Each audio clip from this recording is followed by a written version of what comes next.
Welcome in Gamesthetic episode 225. I'm Alex out with Sparky3. Hopefully you're having a phenomenal day, whatever day you are listening or watching this episode. We appreciate you for being here. I got both the boys in here with me. Zach, buddy, how you doing? I'm gonna be honest, Alex. If I didn't look at the script notes now, I wouldn't realize there was actually a lot of stuff in Pokemon Presents based on how the rest of the world took it. You know, and that's honestly fair because we're going to dive into that, but I think one issue that, the way people kind of perceived it is that we had such like a far out announcement of it, So it's like there's that long build up for it kind of thing, and then you got what you got. So it's kind of, I think that's a lot of people's beef is we're just like, dude, this was announced so long ago. And it's like they expected more or something. I don't know. Just because the consensus after it went live, all I saw was people was this could have been an email. Yeah, I saw a lot of that too. We will be talking about the Pokemon Presents today. John, what about you? How are you? I mean, I was just gonna say I don't know what people were expecting. It's Pokemon Presents. Right. They were expecting more, apparently. I mean, it's the same thing every time. It's like we get the same information. It's just our people is excited about what they're gonna talk about, and apparently they're not as excited this time. Yeah.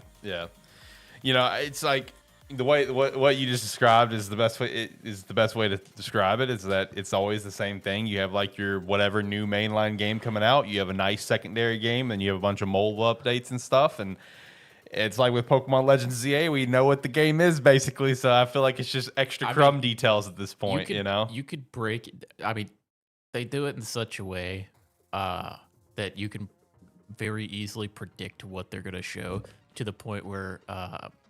The day before the Pokemon Presents came out, Austin John made a video about what he expected them to talk about. Oh, I saw that, yeah.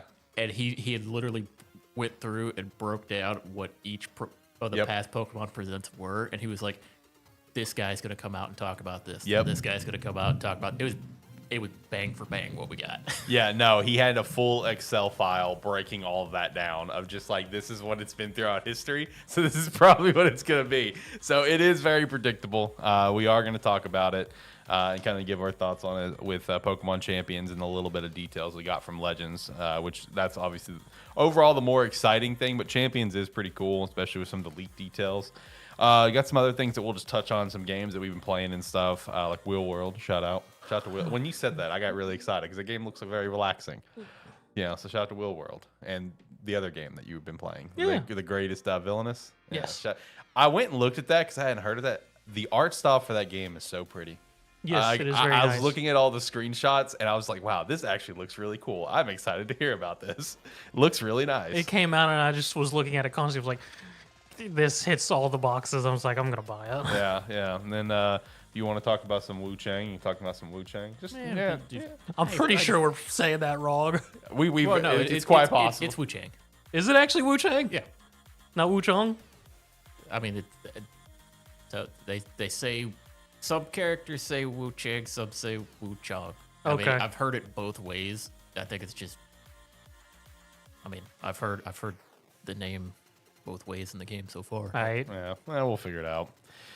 Then Xbox backing down from their $80 price tag. We'll touch on that in the weekly wrap-up, as well as a few other things here or there throughout the weekly wrap-up. Shout out to that. If you want to support us further, the Patreon's a great way to do so. We'd definitely appreciate that extra support, as well as checking out some Rogue Energy and our merch store, Sparky3 Shop. And join the Discord, be a friend, tell a friend. We'll make sure to shout out the shop and Rogue later on in the show. Go to 3 cams now. All right. Also, just full disclaimer here off the top. Right when we started, there was some loud thundering in the background. If we lose power and this thing goes off, that's the episode. I don't know what you're on about. That was just the music, man. That was just the music. Okay. Yeah. All right. Yeah, we'll roll with that. If this show cuts off, that's the episode. Have a great day. This will be the last episode. We all have died. Well, let's not go that far. It's just the power goes off. I'm not sticking around to redo the episode. We're calling it a day, boys. Anything that you guys want to shout out and talk about, throw out into the world before we dive into the Pokemon Presents and kind of start diving into some stuff? I'll just mention it here. As I mentioned to you guys before the show, fun week as well. We got Old School RuneScape got its Varlamore Part 3 update, added some new quests, expanded the Varlamore region, and we got technically 2 new bosses. We got they were referred to it as a Delve boss. That that you fight, and then it digs its way further underground, and then you fight it up to, and it digs down. I think it's up to 8 times, and then it has new unique rewards. I think they said after wave 6 is when they start showing up. So another new boss that we got there, and then we got it's like the other technically boss we got. They introduced the gemstone crab, which is a AFK boss. It's a big crab that you get to attack for 10 minutes. And then the top 16 people who did damage to it get to mine it for gems, but nobody's there for the gems. They're just there to click and look away for 10 minutes. But update's been pretty good. They also added new training methods for fletching and a couple other things that I'm not remembering off the top of my head, but big update week for old school RuneScape. Nice. What about you? Anything you want to shout out? Um, Trying to think if I got anything. Slay Persona X stuff. We got the 1.2 stuff and live stream. Yeah, people are still slightly worried. That it might just be a big cash grab and dip out. Yeah, I mean, it was about a 50-50 for people. Yeah. Some people felt like they're from this, they may be going in the correct direction. Others are like, they only address the biggest things people were crying about, but not some of the underlying stuff that, because I didn't realize apparently the Velvet trials are harder on global than it is on the Chinese server, apparently. And then there's just other things here and there. Interesting. Yeah. Yeah. Concerning. Yeah. I don't think I've got anything to shout out. At least not now. I'm sure it'll pop up later. I'm really racking my brain here. I don't think I got anything. I played Fragpunk for the first time in a while. I saw you got on that. Yeah. I just found Lord have mercy. I found out apparently they added a polar bear. Oh, did they? Yeah, you can play as a polar bear. Oh, nice. They just launched their second half of the current season, which the new Lancer Aura, which for quick relevance for anyone, she's the Fragpunk's equivalent of Sona. Nice. Her Q allows her to attach to allies and attack and heal while being untargetable. Her E literally just gives her bonus health. And then her third skill is a wave forward that if enemies are hit, it reveals them and slows them, and allies in the zone are sped up. Nice. Also discovered that bot lobbies are a very real thing now. Oh, that's unfortunate. Yeah, because I guess since my account hadn't been in a while, the first couple games, I was just in full-on bot lobbies. Just you and bots. Yep. That's unfortunate. I mean, I got to feel like a god. I went 20-1, but Right. But after like the second game, I was like, something's not right here. Yeah, something doesn't add up. Something's a little fishy. Got through those first couple games, but I'm back into regular lobbies again now. So Right. I guess one thing to shout out that was just kind of funny. By any chance, have you guys seen any of the like Fantastic Four like press tour? Anything come out of it from the four? Nope. So there was one where whoever was doing like the interview, they showed everyone the Sue Storm. Okay, I did see that. Actually. Yeah, the Sue Storm Malice skin from Marvel Rivals. Yep. And the three guys just like, oh my god! And Vanessa Kirby's just like, I'm gonna do my best to get that into the second movie. Oh, that's so funny. She either said dang, girl. She either said she was gonna try to get into the second movie or like Avengers Doomsday or something. But that was just hilarious. Shout out to Marvel Rivals making it into the press tour. But of course, it was the Malice skin. Yeah, it was the Malice skin, naturally. Oh god, I haven't been on Rivals in a hot minute, man. I need to get back on there at some point. I mean, people are liking Blade. Yeah, I saw Blade at the San Diego Comic-Con. I saw that. Which I don't know. Is Blade actually in the game or is it Jean I Grey? think I don't think Gene's in. I don't think Blade's in it. I think Blade was just revealed at San Diego Comic-Con just over the weekend. I could have swore season 3 started now. I could be wrong. Because season 3, the two main big characters were Blade and Phoenix Jean Grey. Okay. I'm pretty sure Phoenix is out.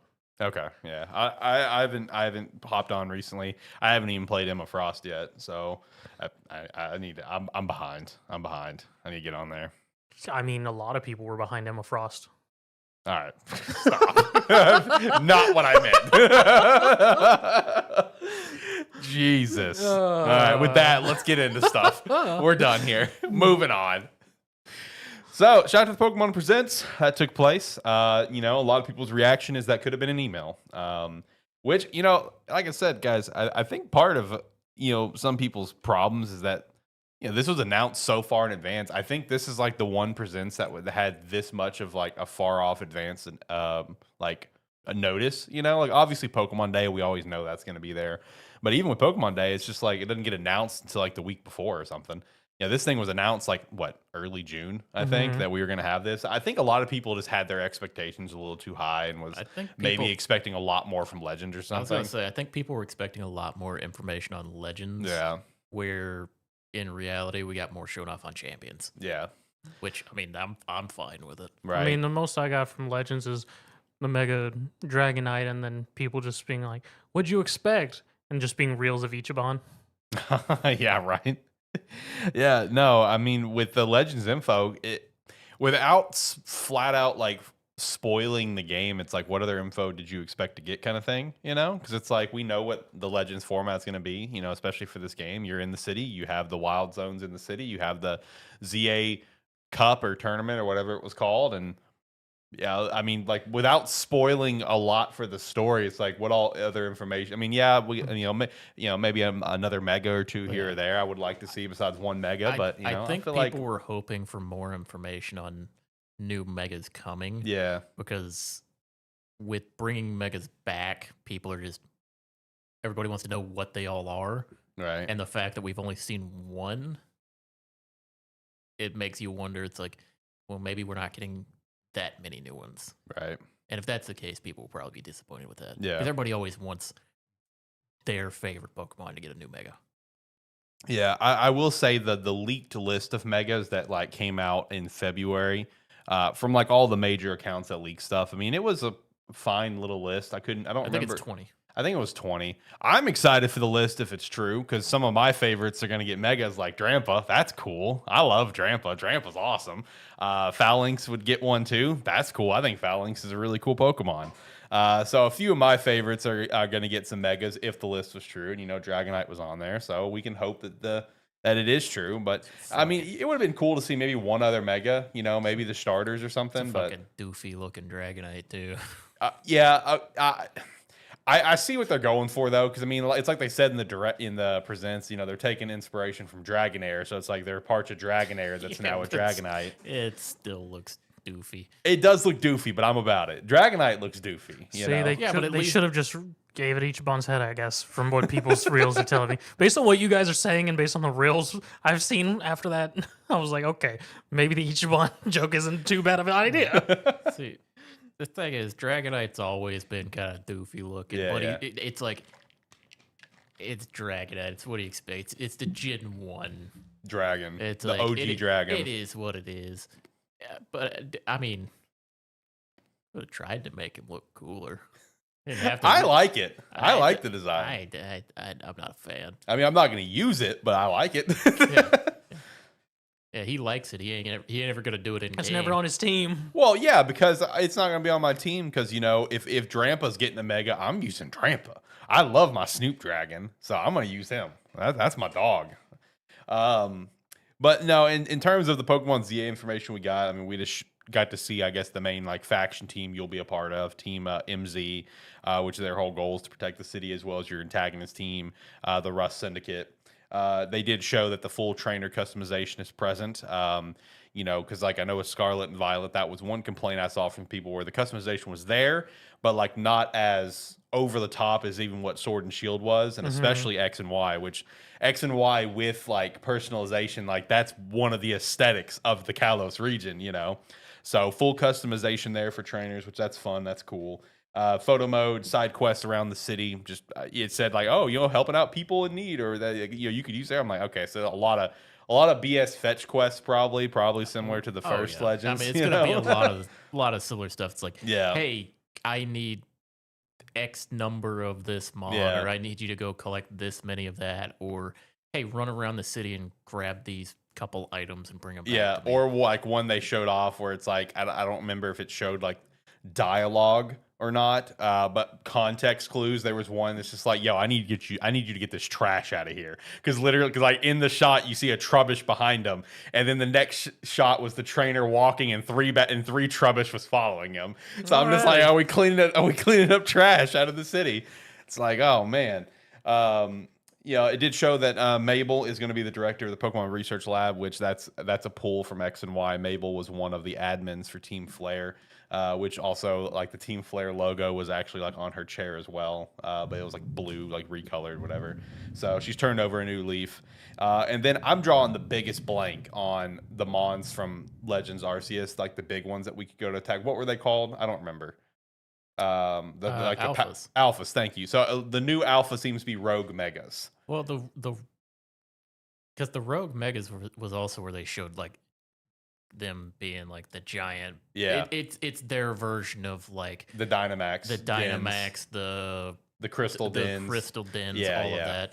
Yeah. And it looks like it seems like every kind of generation that they kind of move more towards like these big boss battles. Yeah. In a way, but in this one, since they have kind of like this weird, their combat is kind of Combat like this movement weird system. Yeah. combat movement system. But like some of the attacks had like hit the ground around them, and it looked like you had to move around and stuff like that to avoid some of the stuff. Right. They're so close to just making MMO raids Well, in Pokemon. it's like it's kind of getting more towards that for like these big boss battles. It looks like so they look interesting. It depends on how annoying those are. Right. Right. Yeah, no, I mean the Rogue Megas, I mean, interesting idea. Limited number of Megas though.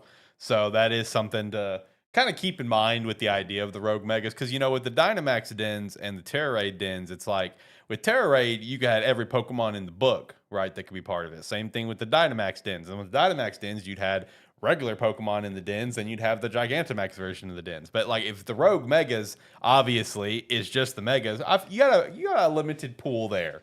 So I'm gonna be kind of curious on how the Rogue Megas are gonna be like set up and like I guess the frequency for it. How many? Because like obviously with the Terra Raid dens or the Dynamax dens, they're all over the dang map. Obviously we're in a city, an expanded city from what the city originally was. Yes, the map is, from rumors and leaks, whatever, like the biggest map that Game Freak has done for a city, whatever. But like you got to think there's probably limited of these on a single daily basis before your Switch's clock resets at midnight, where there may only be like 4 like across the entire map or something. Because again, you're dealing with a smaller pool here, so I don't know. Limited thinking. Maybe they haven't announced what megas are coming out because they're all getting megas. Okay, that would be over the top. Calm down. Or I mean, that's how after they do the initial release, they just like monthly or every so months update, just a new mega sneaks in there. Yeah, new mega sneaks in. Yeah, I mean, outside of the initial list. I mean, that would be pretty cool. People love megas still to this day. I mean, that was like the first major like competitive gimmick introduced, besides obviously just double battles and stuff. And that's still a lot of people's favorites. Like give Mega Charizard just Mega Zard. Yeah, you got Mega Charizard X and Y. Get a Mega Charizard Z. You gotta get a third one in there. They're just gonna go through the alphabet with Charizard. Yeah, they are. You gotta get might as well. Yeah, get a Charizard, a Mega for every dang letter. Come on. Show some love for Blastoise and Venusaur too. Give them a Mega X and Y. You think they just give all the evolutions a Mega? Might as well at this point. Come on, brother. No. Bring them on. First, we got to get megas for every starter. That's true. Mega Sudowoodo. Oh, please. I love Sudowoodo. Sudowoodo is one of my dogs, man. No, with the starter conversation, I also saw a lot of people conversate where it's just like, man, Superior is just getting shafted, man. You had the Hisuian form of Samurott, now you're going to get a Mega Embor. What about Superior love? It's like, well, nobody cares. Samurott's better, so that's the main thing. We got Samurott some love, so shout out to that. No, I'm excited for Mega Embor. Embor is probably going to be the one that I'm going to go with because I don't like Chikorita. I'm not a Chikorita guy. I know you're probably going to go Totodile, aren't you? I don't know. I'll pick when I pick. Yeah, fair. If you ever play it, what are you going to pick? Oh, I'm usually Totodile. Okay, that's fair. I have a feeling Mega for Alligator is going to be pretty sick. There's a decent chance that I would go Chikorita just based off the fact that Chikorita was the first, like in Gen 2, Chikorita was my first choice ever. Oh, that's fair. Yeah, shout out to that. That's fair. That's especially if you get a pretty solid mega form with Meganium, like a grass fairy type or something. That'd be pretty cool. Oh, speaking of grass, speaking of not grass, speaking of fairy though, yeah, Mega Dragonite becomes a Dragon Fairy, so it's only the second Dragon Fairy out there. The other one also being a Mega, which is Mega Altaria, because that's a busted type combo. So shout out to that. Shout out to Mega Fairy Dragonite. That's gonna be busted, especially once you can kind of translate it over to any sort form of competitive play. Which brings us to Pokemon Champions, their new competitive hub circle game of the future, which is probably going to be the hub of all competitive gaming for the future. It is going to be a paid product. It's not going to be free to play, I believe. It's a one-time purchase. Am I getting that right, or am I thinking of Pokemon Friends? Well, it's paid. It's paid product, isn't it? I didn't think they said anything about that on it. Okay, I could be. I thought I saw something about that somewhere. It sounds like something you should have put in the script notes. Yeah, it probably is. I think that's. I don't. All they announced for Champions, I'm pretty sure, is that it's coming in 2026. Okay. I thought I saw somewhere that Pokemon Champions is going to be a paid product. Which, I mean, that makes sense. It's Pokemon and Game Freak we're talking about here. But yeah. Anyway, it is going to be coming in 2026, they said. Yeah. It is, I mean, like everything they release Pokemon related now, it's going to be compatible with Pokemon Home, so you'll be able to transfer your own Pokemon to it. They do have like a rental system. Yeah, like a trial recruitment is what they called it. So yeah, it's like you can. I guess I guess that's more if you just wanted to play in the app and not transfer anything over. Mm-hmm. The one nice thing and the thing that I was wondering the most about it is you could fully in the app. It's. I was wondering if it was going to be kind of like Showdown-esque, where you could do EV training, all that stat adjustment in the app itself, and that is going to be part of it. Yeah. So it's like you can adjust their stats as you want to, items, abilities, everything. Nature.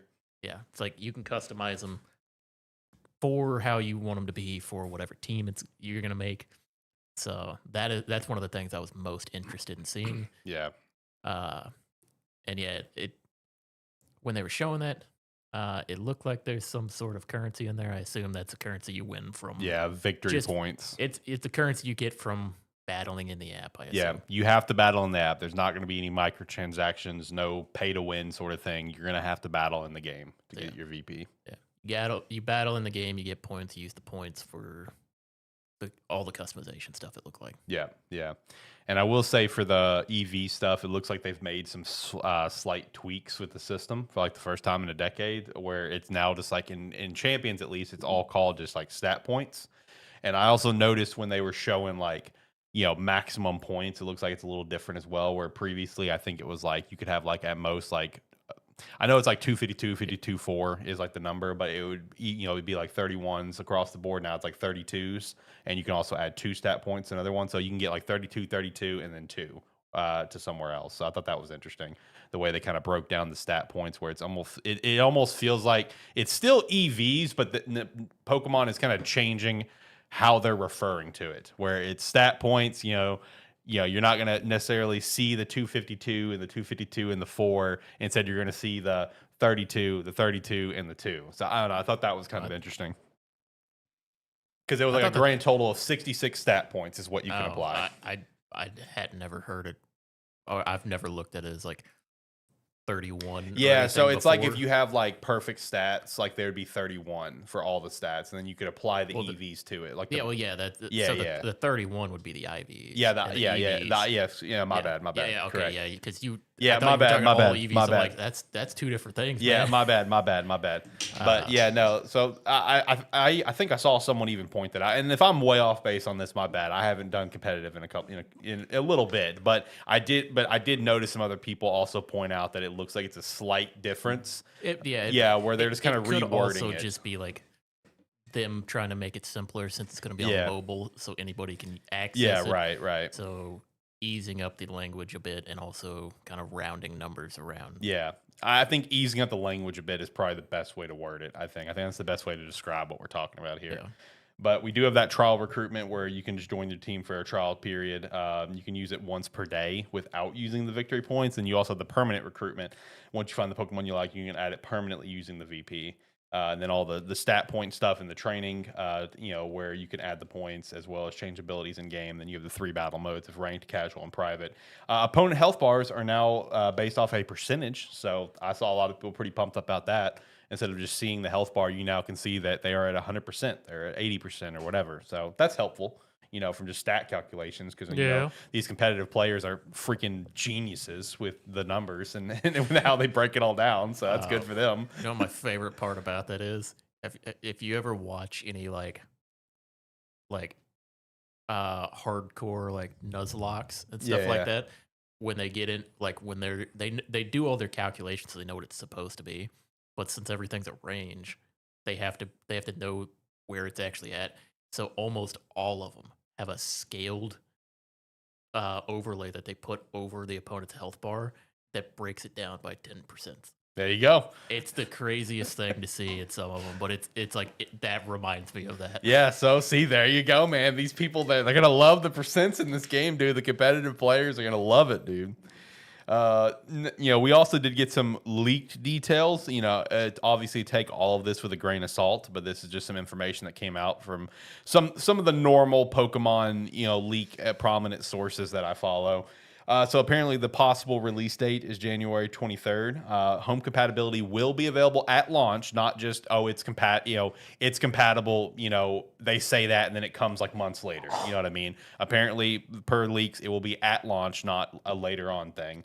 The ranked mode will have seasons that last 2 to 3 months with regulation rules. There'll be 350 Pokemon estimated at launch, more to be added each season. Right, and then of course ranked casual modes. Rental teams are available but only in the casual mode, which that was kind of interesting, but makes sense.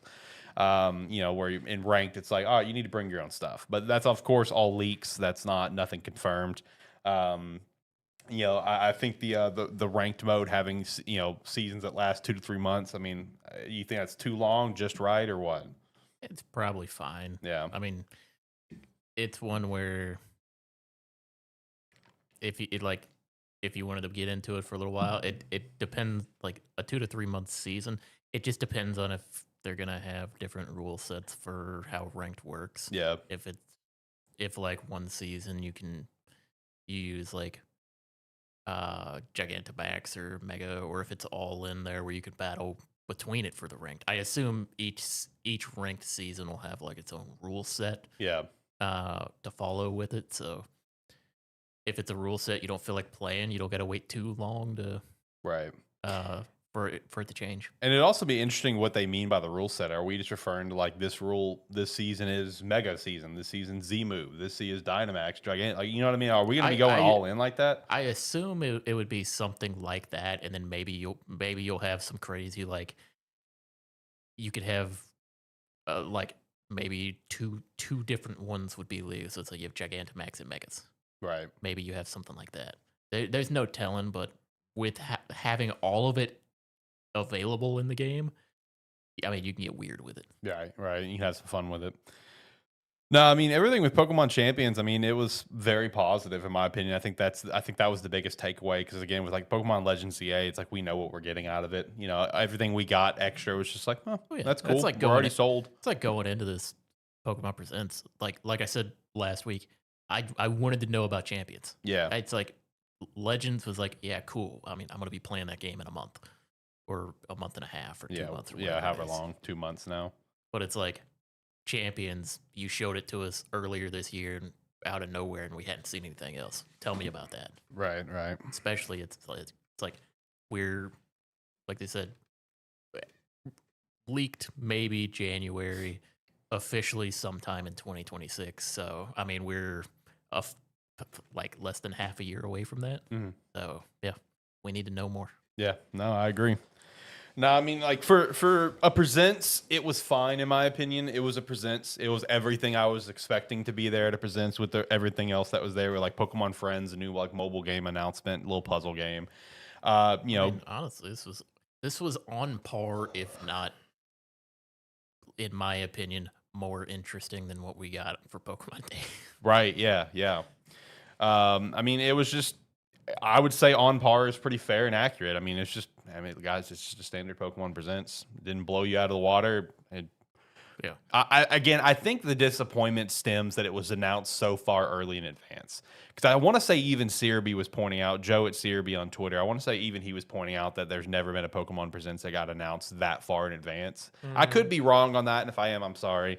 But I want to say I think I remember him saying that, which I agree. Whenever the announcement came that, you know, it was like sometime in early June that, oh yeah, July 22nd, we have a Pokemon Presents, you know, from the official Pokemon account. I'm like, that's really weird that we're announcing it that far in advance, but okay, whatever.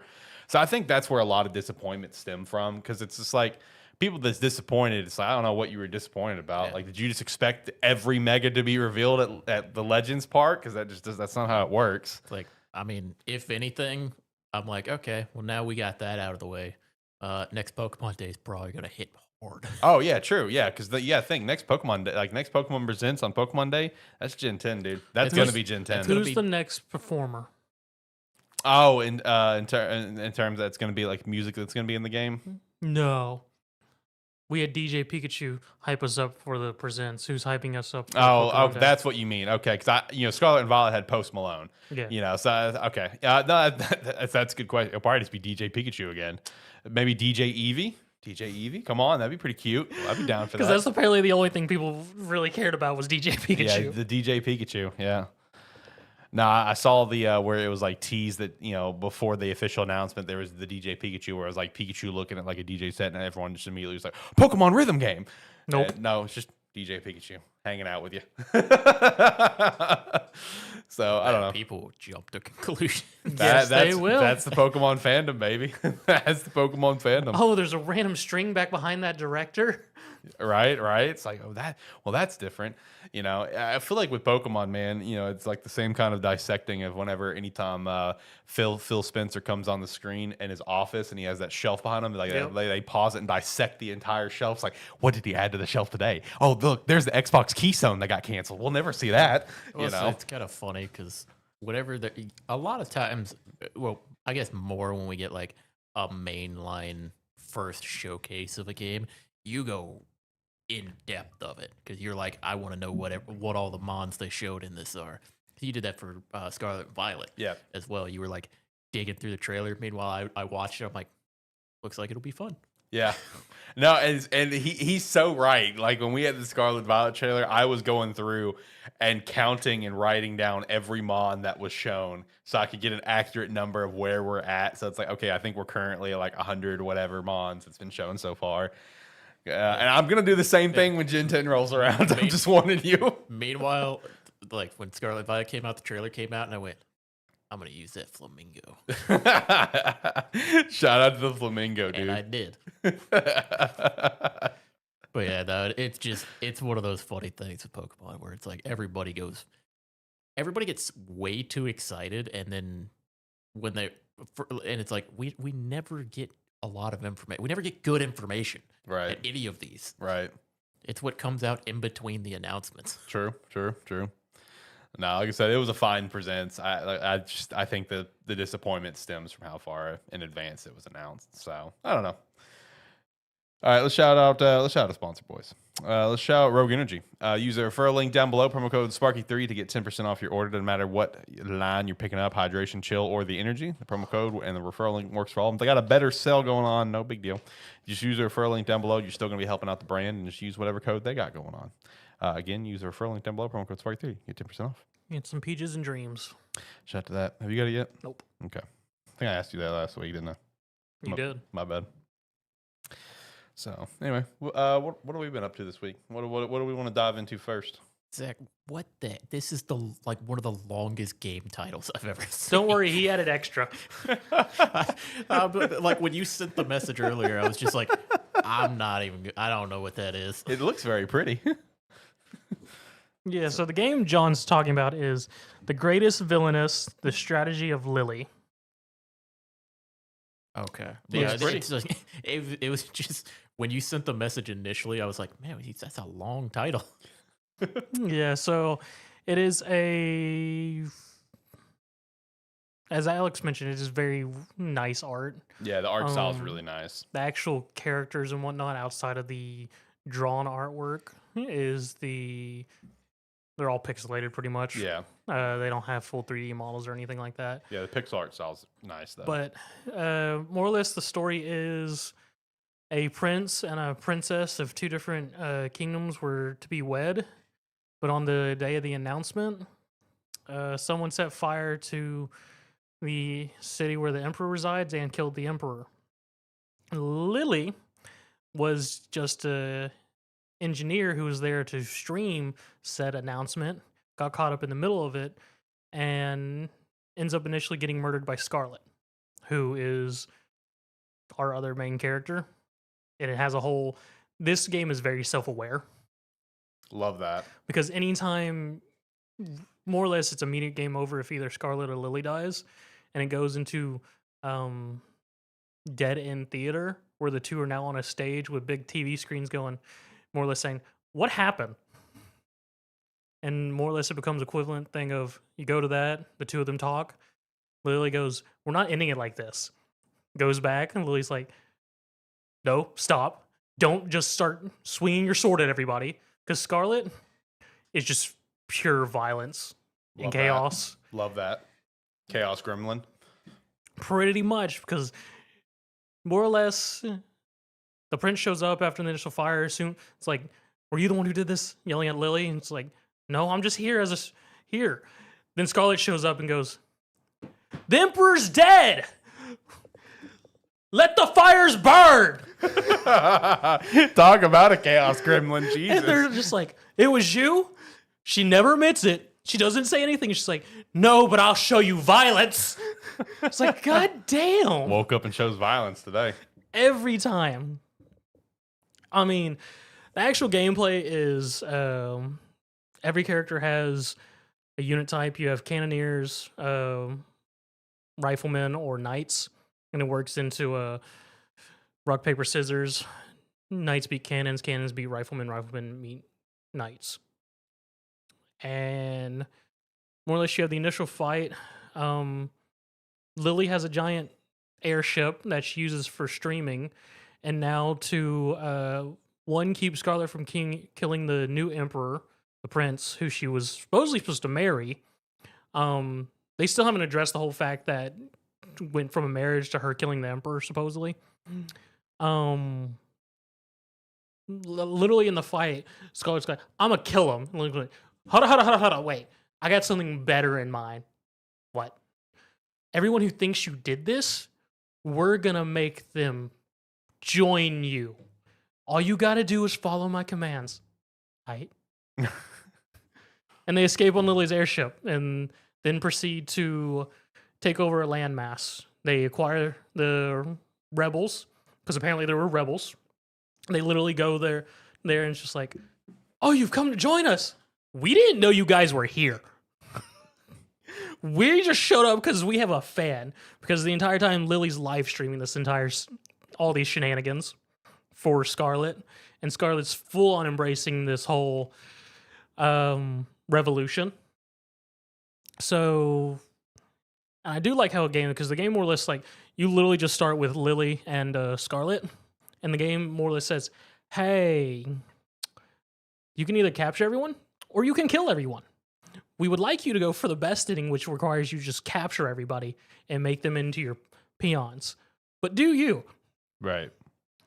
So it then becomes a thing of using the live streaming to your airship live streaming tactically while you're slowly taking over bases. Because, again, you initially start off with just two characters against armies.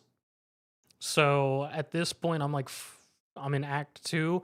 I have acquired 5 units. Nice. I'm facing, like, I started Act 2. I had 5 units. The enemy had 35. Oh, Yeah. okay. Yeah. So, yeah. It's been very entertaining. It's tactic battle once you go in. Everyone has their own attacks, and you can either strategically do it, or when people attack, if you like the results of just auto battle, you can delegate it and let it just auto fight. Yeah, I was when I looked at it earlier on Steam, I was reading through some reviews and stuff for it, and one common thing that I saw a few people mention was they were pretty excited to see like a strategy RPG like this one, an indie one come out and be pretty solid. It's So solid. it's not just like in that field. You just have like Fire Emblem and like a couple of the Yep. other main ones. You have an indie one coming out and runs really well. So that was like a common thing that I saw from a lot of reviews. And the game is very self-aware because the whole thing is like when you go to capture a new character, you have to get your airship to play a capture stream, and it's equivalently it's you live streaming to the entire continent. Hey, we're beating this person up and then tying them up, and then making them our ally. It's very self-aware because like even your first ally, the leader of the rebels, the first time he dies in battle, Skull's just like, so is he like dead now? Is he like gone? It's like, oh no, he's fine. Unlike us, he'll come back, he'll recover and come back at one of our bases. Unlike us when we die. So yeah, Nice. it's been very entertaining, very actually well put together strategically and whatnot. And the use of your limited units, the actual using of the airship, because as it stands, I got 3 different streams I can do. I can do the stall stream, which is just a stream of Scarlet making a speech, and any cities affected by it, they cannot attack. I have my new girl's, I forget her name off the top of my head, fake intel stream. Any cities hit by that can't get supplies, so units on the enemy turn won't heal. Mm-hmm. And then I have the capture stream, which is Lily's. Nice. Wow. Currently going to capture someone named Rebecca, which their model threw me for a loop because literally her model was cat head. Right. Boom. Okay. I was like, all right, game. All right. Yeah. Kind of leaning into some stuff, huh? And then it also gives description of each of the characters once they're introduced, and all the description very self-aware as well. Right. Nice. Well, I'm glad you're having a good time for it. Like I said, the reviews that I read were pretty positive on it. So shout out to that because that just came out like what 2 days ago. Yeah, just a recent release. So yeah, if you guys haven't checked it out, go check it out. The Greatest Villainous and whatever else it says. The Strategy of Lily. Yeah, there you go. It's available on Steam right now, and I think is there a demo for it? I think I saw There that. is a demo. Okay, because I thought I saw that in the reviews. Is that someone said, "Oh yeah, I played the demo and I enjoyed it, and the full game's out, having a great time." So yeah, shout out to that. What about Wheel World? How's that going for you? When did you pick this up? It's on Game Pass. Oh, that's right. It is on Game Pass, isn't it? I got it the same day I picked up Yeah, Greatest Villainous. because this one is by Annapurna. Yes. So, shout out to that. They always make just really solid games. None of them's gonna necessarily blow you out of the water per se. I think, but I mean, it's like a consistent, like solid, just catalog of fun kind of games. You know. So how's that going for you? Just relaxing time. It's a very relaxing, casual game. It's more the main base of it. It would be your equivalent of Forza Horizon or Mario Kart World, just with cyclist. That makes sense. You're just some girl named Kat. You wake up, you see some weird lights. You go follow the lights. You find Scully, the ancient magical bike demon, who's supposed to be doing the periodic shift of the world to continue the cog of the world. Mm-hmm. Everything is bike references. Yeah, makes sense. He fell asleep, and while he was asleep, people stole his legendary bike parts. He needs all his legendary bike parts plus a legendary rider to ride this. I forget what they called it. It's literally a sewer. To race this sewer to cause the next shift and get to continue the movement of the cogs of the world. So, and literally, the demon bike skull is just like, damn, I've been asleep a while. Oh, you found me? My little past rider died. I guess you'll do.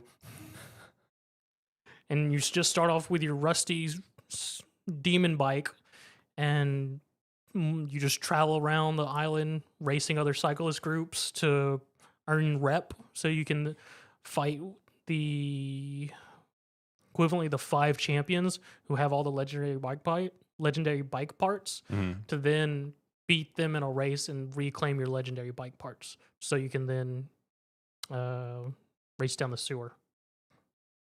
I mean, the music's nice, the art style's real nice.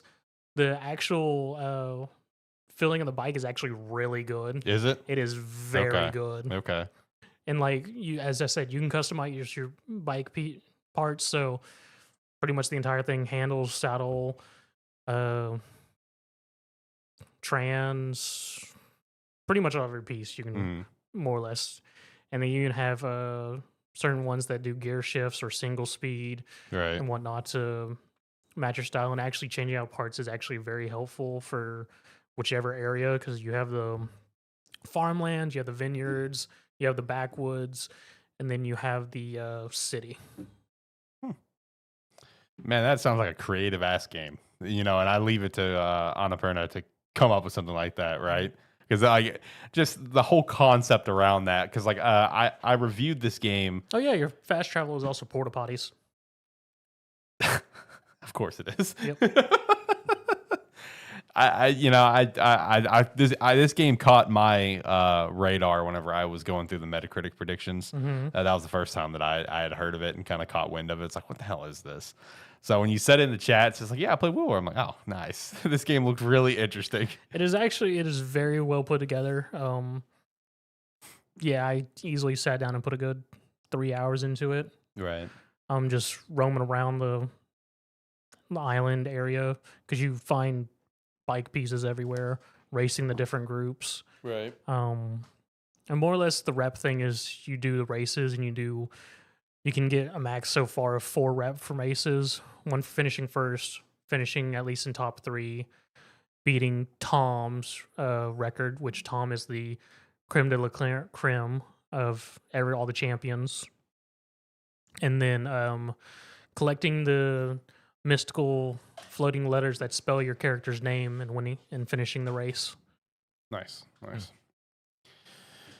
What about Wu Chang? Did you want to chat about that? I will say, if you want to chat about it, I do have to step away for just a moment. Have so you fun. guys just have fun. I'll be right back. I do apologize. Yeah. Nah, I can at least give like a first impressions of Wu Chang. So how much time do you actually have it initially? About 6 hours. Okay, damn. All right. And I've got like 6 hours in it. I haven't necessarily progressed very far. Okay. I play it for a little bit and then I stop and then play it. Like 6 hours is over like 6 sessions. Oh, okay. So I've the basis of the game is Wu Chang. Fallen Feathers is a Souls-like game. I believe it takes place somewhere during the Ming Dynasty. Okay. The game starts with your character waking up in a cave with no memory of what's going on and has feathers all over her arm. Okay. You come to find out that I think it was that there was like a demon that attacked, or some sort of creature, I think they said, attacked, and a disease started spreading that they refer to as the feathering. And once it starts, they haven't found a way to stop it, and feathers just start appearing over more and more of your body, and eventually you just kind of morph into some sort of creature. Okay. Do the enemies you fight have feathers? Some of them, yeah. Okay. All the bosses do. Okay. But yeah, it's all the bosses are some sort of feather creature or some sort of weird monster that has a human body dangling off of it. Okay. It's covered in feathers. I hate. But the game itself, pretty, I mean, Souls-like. It's kind of more, well, at least in the beginning areas, it's fairly Linear. straightforward, like somewhat linear where you go. I've watched people playing it that are much further in than I am, and the levels kind of seem like they open up and have a bunch of paths to go on. Okay, I was curious if it was open zone or just linear.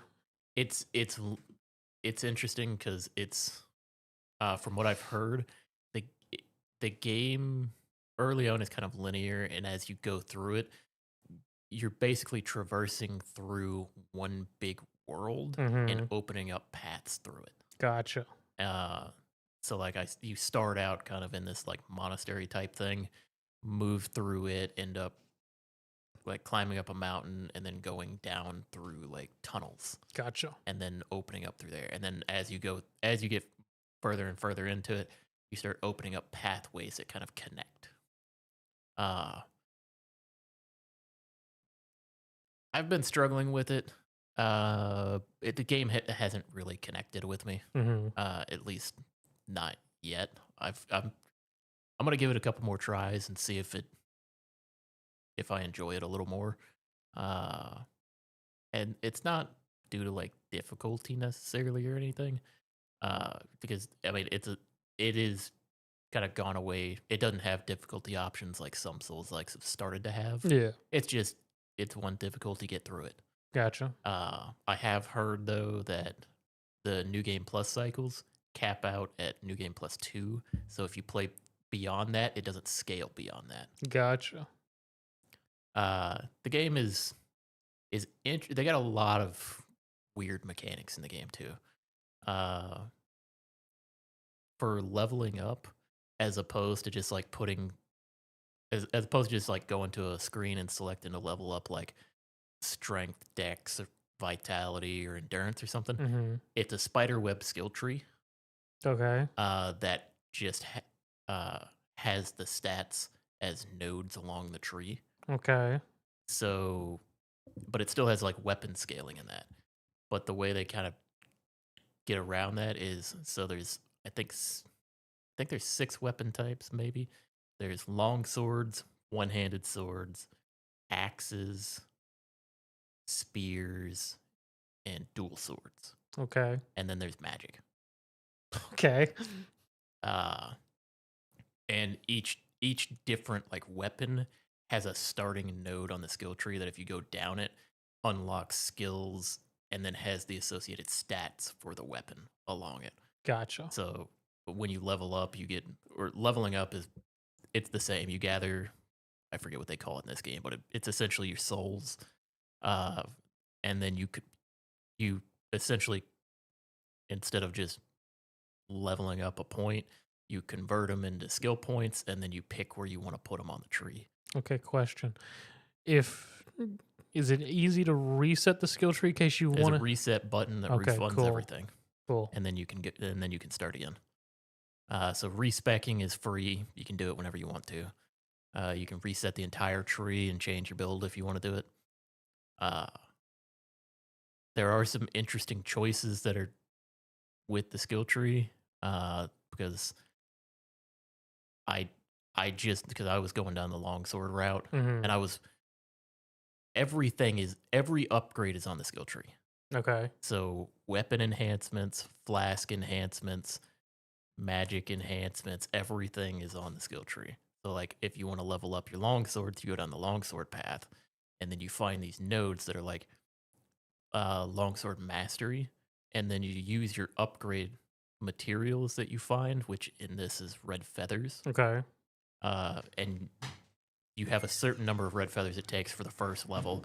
So it's like 2, 4, 6 for that one, and then you have to find, or then you have to go to another longsword mastery node and put the points there. But very early on, like very quick in the tree, there's enough like there's 2 nodes that you can level up to +3. Mm-hmm. So by putting like 4 points into longsword, you could theoretically have a +6 longsword if you had enough feathers. Okay. But I didn't pay attention too much at first, but I was going down the longsword tree, and then I was started to have the thought, I was like, where's all my like flask upgrades in that? It's a different part of the tree. So That's unfortunate. I was like, okay, well, I'll just go spend a couple points up here, upgrade my flasks a little bit. But everything is on the skill tree. Well, each weapon comes with 2 built-in skills. Mm-hmm.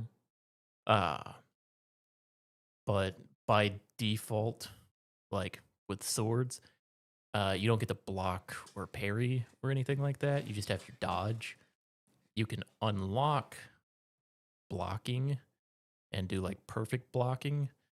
But then you have to like upgrade the blocking node to be able to like have a counterattack option built into it, and then like a and then like a perfect block which fully negates all damage from it. Mm-hmm. So a lot of that stuff is also tied into the skill tree, and then you have to assign that to one of your 2 like weapon skill nodes. So each weapon gets 2 skills, and like if you wanted to have the blocking on it, you have to replace one of those options with that for your weapon. Okay. It's I don't know. It's one where I see the like part of the fun of it, because you can like as you unlock more and more skills, you can just swap them out on whatever, like on your weapons that you want to. Okay. But I don't know. Combat has been interesting. I've started to get the hang of it, or I've started to get it to where it flows better. Mm-hmm. But I've struggled a bit with trying to figure out the flow of combat, because I don't know if it's a little bit of desync with my controller. It's felt a little rough for me, like not as snappy as I wanted it to be. But that's probably just my fault in a lot of it. But yeah, I mean the game's fun. I mean, it's fun to play. It's just it hadn't connected with me necessarily. Game's also fucking beautiful. A lot of the areas, or at least the areas that I've been to so far, look amazing. And like mostly the enemies have been like, I mean, there's been a lot of enemy variety so far. Mm-hmm. There is one mechanic in the game. It's probably the frustrating mechanic for me that's making me not enjoy the game as much. And they have a mechanic that they refer to as madness. Okay. So as you die, you build up madness. And then once you build it up to a certain point, when you respawn, you get a notification that says something along the lines of like, your madness is increased. Yeah, I did see an article about this unique death mechanic. What madness does is, as it builds up, you do slightly more damage, but you also take more damage. Okay. And you get rid of madness by killing feathered enemies. So Okay. basically, you kill enemies, you get rid of the madness. But if you're dying, it's frustrating because it's a mechanic that, So more or less, as you die more, you take more damage. so it's a punishment for dying. It feels like a punishment for dying. It's like a risk reward thing, because you do a little more damage, but you also take that extra damage. So it's frustrating because I'd be doing a boss fight, and I would go from being able to take 2 hits from the boss and being able to heal through it to dying in 2 hits, which would be frustrating. Right. And then also there's, with that madness mechanic, once you kind of hit madness and you get that notification, when you die, you drop your souls on the ground. But when you have the madness, when you go back to collect your souls, a demon spawn, what they refer to as a demon spawns. It's basically like an NPC enemy. Yeah. It'd be like an NPC invader from like Souls games and Mhm. that. They spawn and you have to kill them. To get your souls back. And if they kill you, you lose all of it. Damn.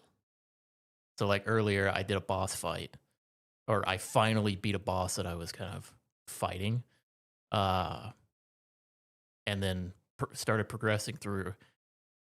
Went to activate the next like bonfire. They're like these little prayer altars in this game. Went to activate it. It was a enemy, or it was like the first time they had one that was like an enemy in disguise that attacked me. I had no healing or anything. Was low health. It killed me. I was mad I had the madness from like fighting the boss over and over again. Get back up there. It's a demon with a weapon that I hadn't seen before. I round the corner. It hits me with a ranged attack, and as I'm standing up, hits me with a combo that I hadn't seen because it's a new enemy for me. Kills me. I lost all of my souls from the boss fight that I had just spent like an hour trying to do. So I was like, I'll take a break. Yeah, let's wrap it up for now. It's got a lot of interesting design choices with it, where I mean some people are gonna absolutely love them. Because one interesting thing is like the demons that spawn from like the madness, uh, they don't only go after anything that does damage to them, they'll fight. Okay. So if like there's enemies around and the enemy does a swing that you dodge and it hits them, they'll turn around and start fighting them. So there's some cool scenarios you can have happen. I had a demon spawn and started fighting a tree that attacked me. I don't know why I did. The zone I got into, a tree started attacking me out of nowhere. To the point where the last thing I did while I was playing, I had progressed to the furthest point in the zone I'm in. Walked up a hill, got knocked into fire from a tree, died instantly. I'm like, I'm gonna take a break.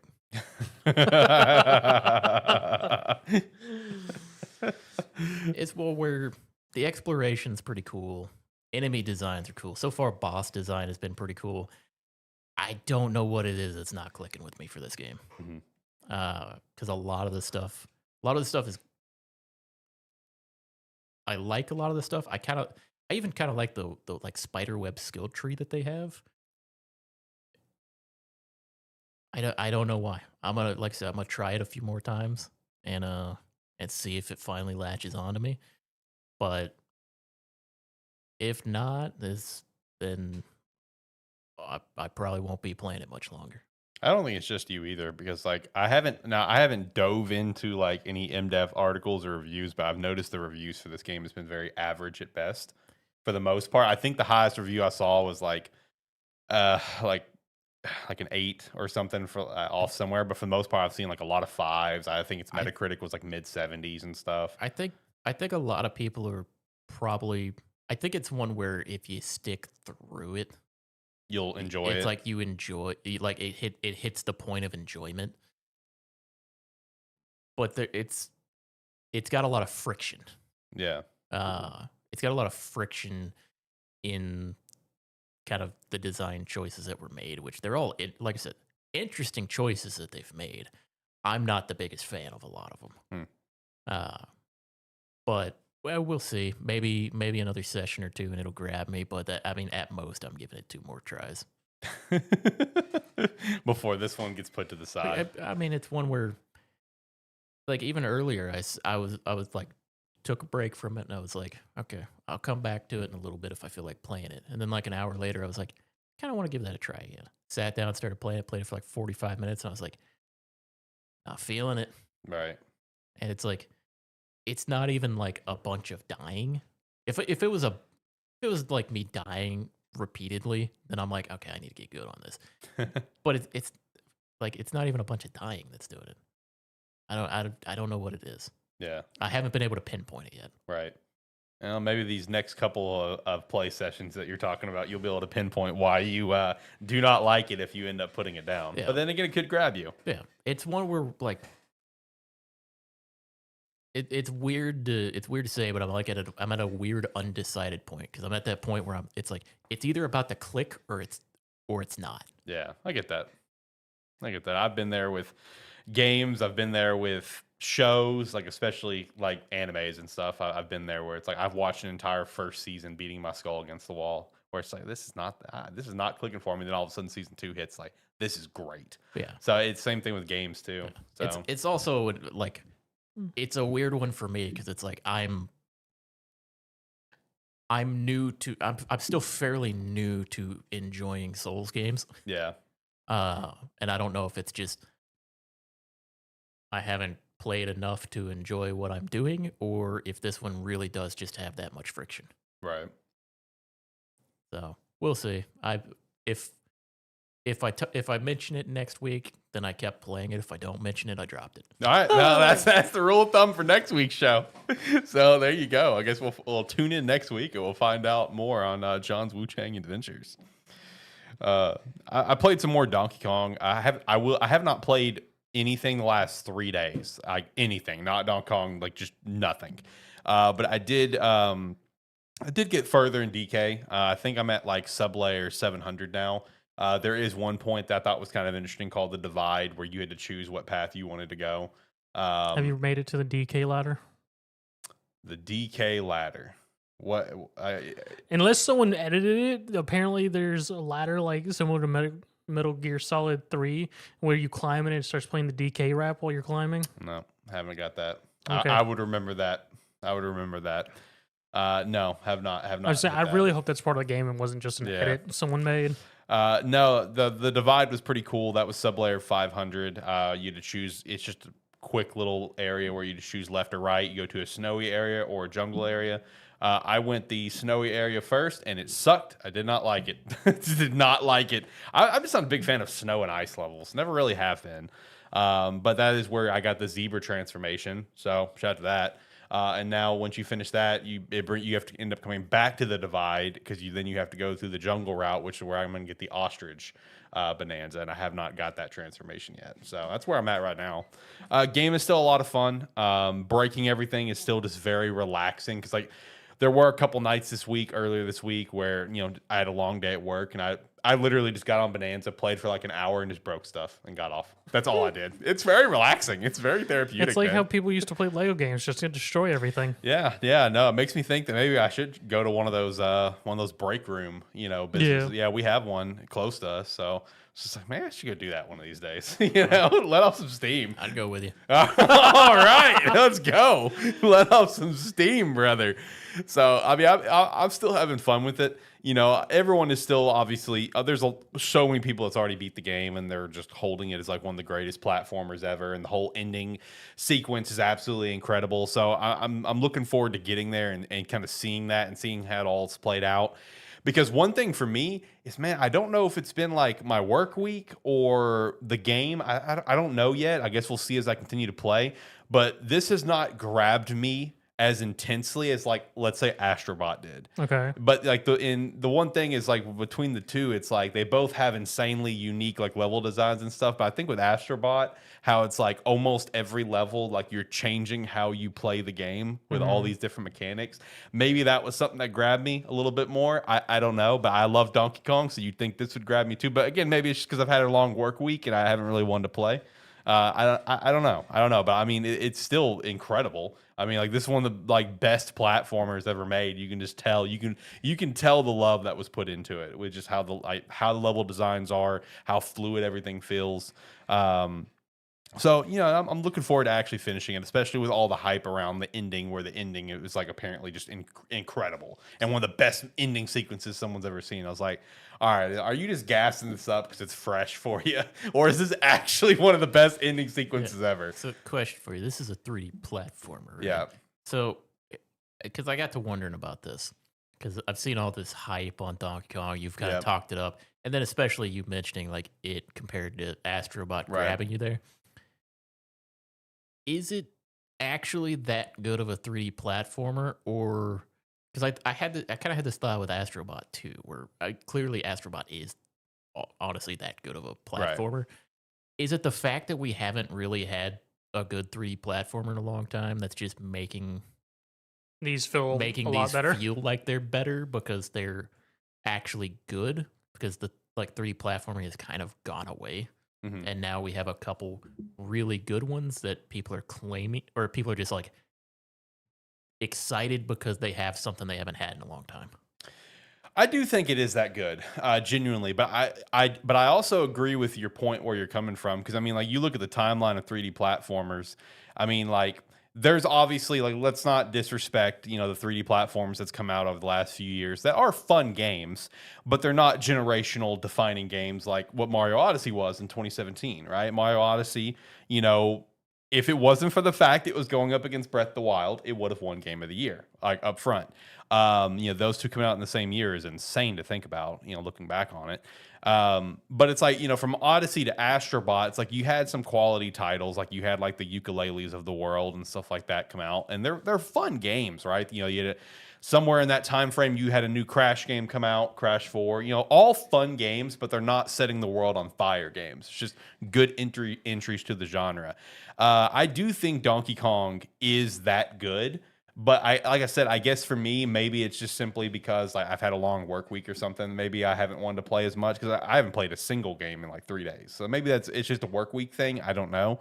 But I just look at how I was feeling with Astrobot and how I was feeling with Donkey Kong, and I feel like it is two different feelings. Where Astrobot, I had to play it every single day, but also maybe it's because like work was slower for me and I wasn't tired, or whatever. So I don't know. I mean, I do think Donkey Kong is that good, genuinely, because the way the game feels when you're playing it, like the quality feels to the same level as like an Astrobot in terms of the game's quality. But I do think you propose a really good question. I was just the thought popped in my head because it is something to think about because it's like the 3D platformer space. It hasn't had those top tier contenders Yeah. since like an Odyssey Right. until Astrobot came out, and it's one of those where I'm like, I wonder if it's just a good one comes out and people get like a little too excited that they got a good one. Yeah. I think it's a bit of that, yeah. Yeah, and I'm sure because I'm really trying to rack my brain. Like, what the only other one I can think of that would fit into that category would be like what It Takes Two, which of course Game of the Year winner. That's like one of the only other ones I can kind of think of where it's like some sort of like high quality platformer. This could be a really dumb question. I apologize. Psychonauts 2, is that a 3D platformer? Technically, yeah. Okay, because that was nominated for Game of the Year, so I guess shout out to that. But I mean, like, besides what It Takes Two, Odyssey, Astrobot, Psychonauts 2, like, I'm drawing a big blank on some other high quality 3D platformers. Again, we don't get many AAA or AA 3D platformers. That set the world on fire. There's a lot of them are indie. Yeah, true. Even then, it's like you don't get a lot of like dedicated 3D platformers. Yeah. Like that's the vision they have for the game is they want it to be a 3D platformer. Because A lot of times the games will have platforming in it as a way to traverse, but it's not the focal point of the game. Because I mean, we've had a lot of really good over the years 2D puzzle platformers. True. Like one of the more recent ones I think of is just Animal Well. And then I mean, we have this constant like Super Meat Boy, true. which always makes a recurrence. Which Meat Boy is going to make its appearance as a 3D platformer soon. Yeah. I mean, if we really look into it, there's a lot of good just 2D platformers, but not so much on the 3D aspect. Right. Yeah.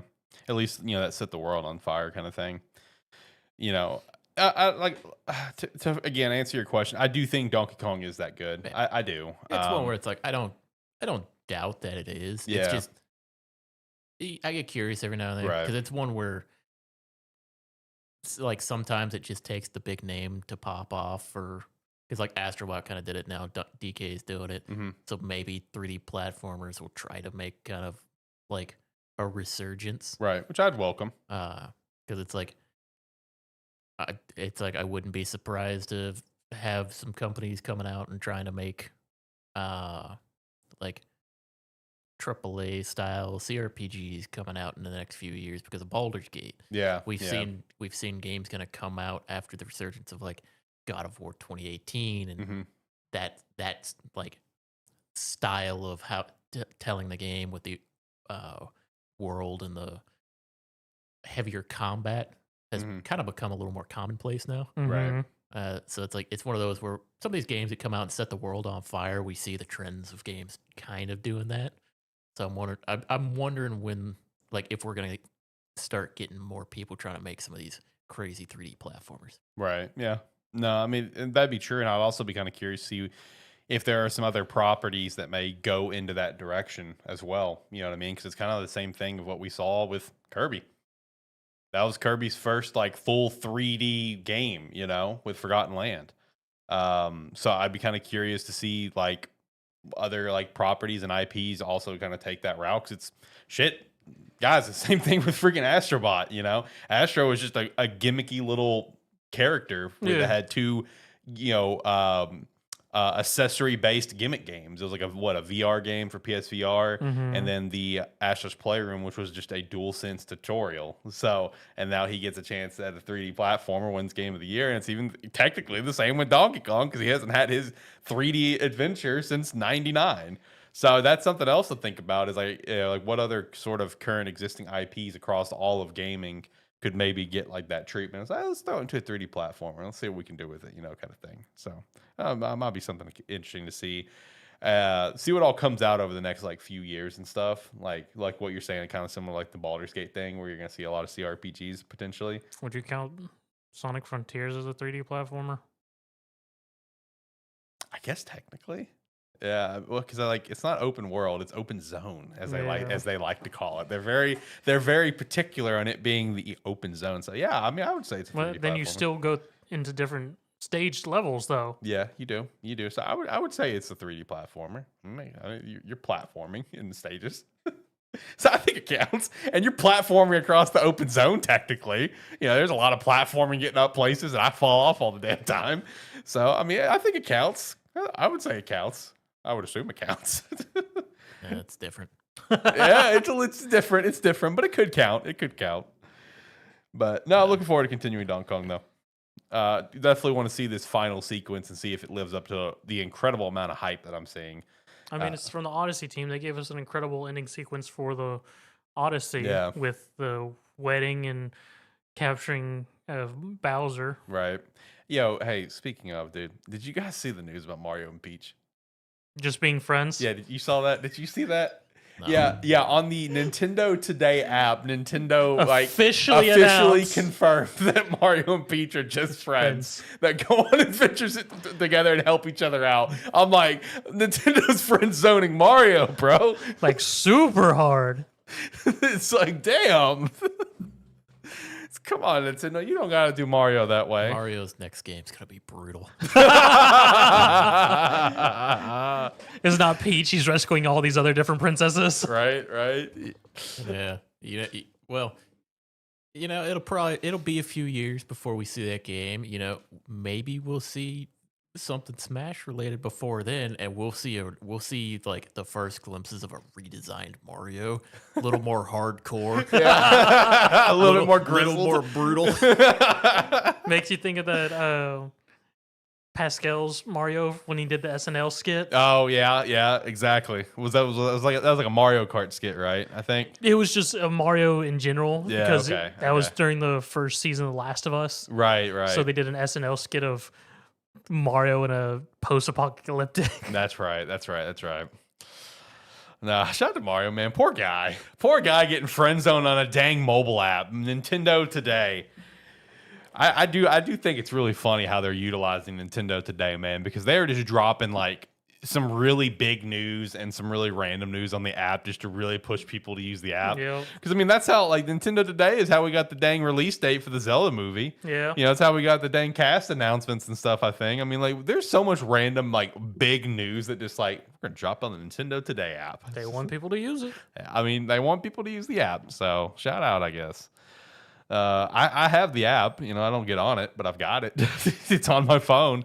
I did have it. I did have the widget set up where the calendar that you can put in was on one of my home screens. I think it was like my third screen. But I did notice that it froze at some point. I just noticed this the other day when I scrolled over and it was stuck on July 11th. And I'm like, It's the 24th. It's like I did not notice this. How long has this been frozen? It would have been better if you scrolled through, saw the 11th, and was like, "Yes, it's the 11th." Yeah, and then right. Your whole day off. Yeah, I know. Just throw everything off. It's like, wait, it's the 11th. Honestly, that might be how I caught it because I scrolled over, I looked at it, I'm like, because I might have been talking like a date with somebody, and I have another calendar on my, like the default Samsung calendar on my second home screen. But like I think I got over that third screen for whatever reason. I quickly look over. I think I was on like a work call or something, and they someone on the phone at one of my stores mentioned a date, and I'm looking at that calendar. I look like it said July 11th. I'm like, they're talking about this date. I'm like, oh yeah, it's a few weeks out. And I'm like, wait a minute, no, it's not. It's like, that's like next week. It's like, oh, God bless. So I don't know. Shout out to that. You guys ready to start going through the weekly wrap up? Sure. Good. All right. Good. All right. Let's start going through the weekly wrap up. So the first thing is the whole Xbox deal. Xbox has reduced the price of the Outer Worlds 2 from $79.99 to $69.99, along with other holiday release titles are all going down to that price. So I think we can all agree on one thing, that it's not simply Xbox backing off of the $80 price tag with everyone complaining about it. I think it's simply the pre-orders were probably dog shit. I think we can probably all agree to that.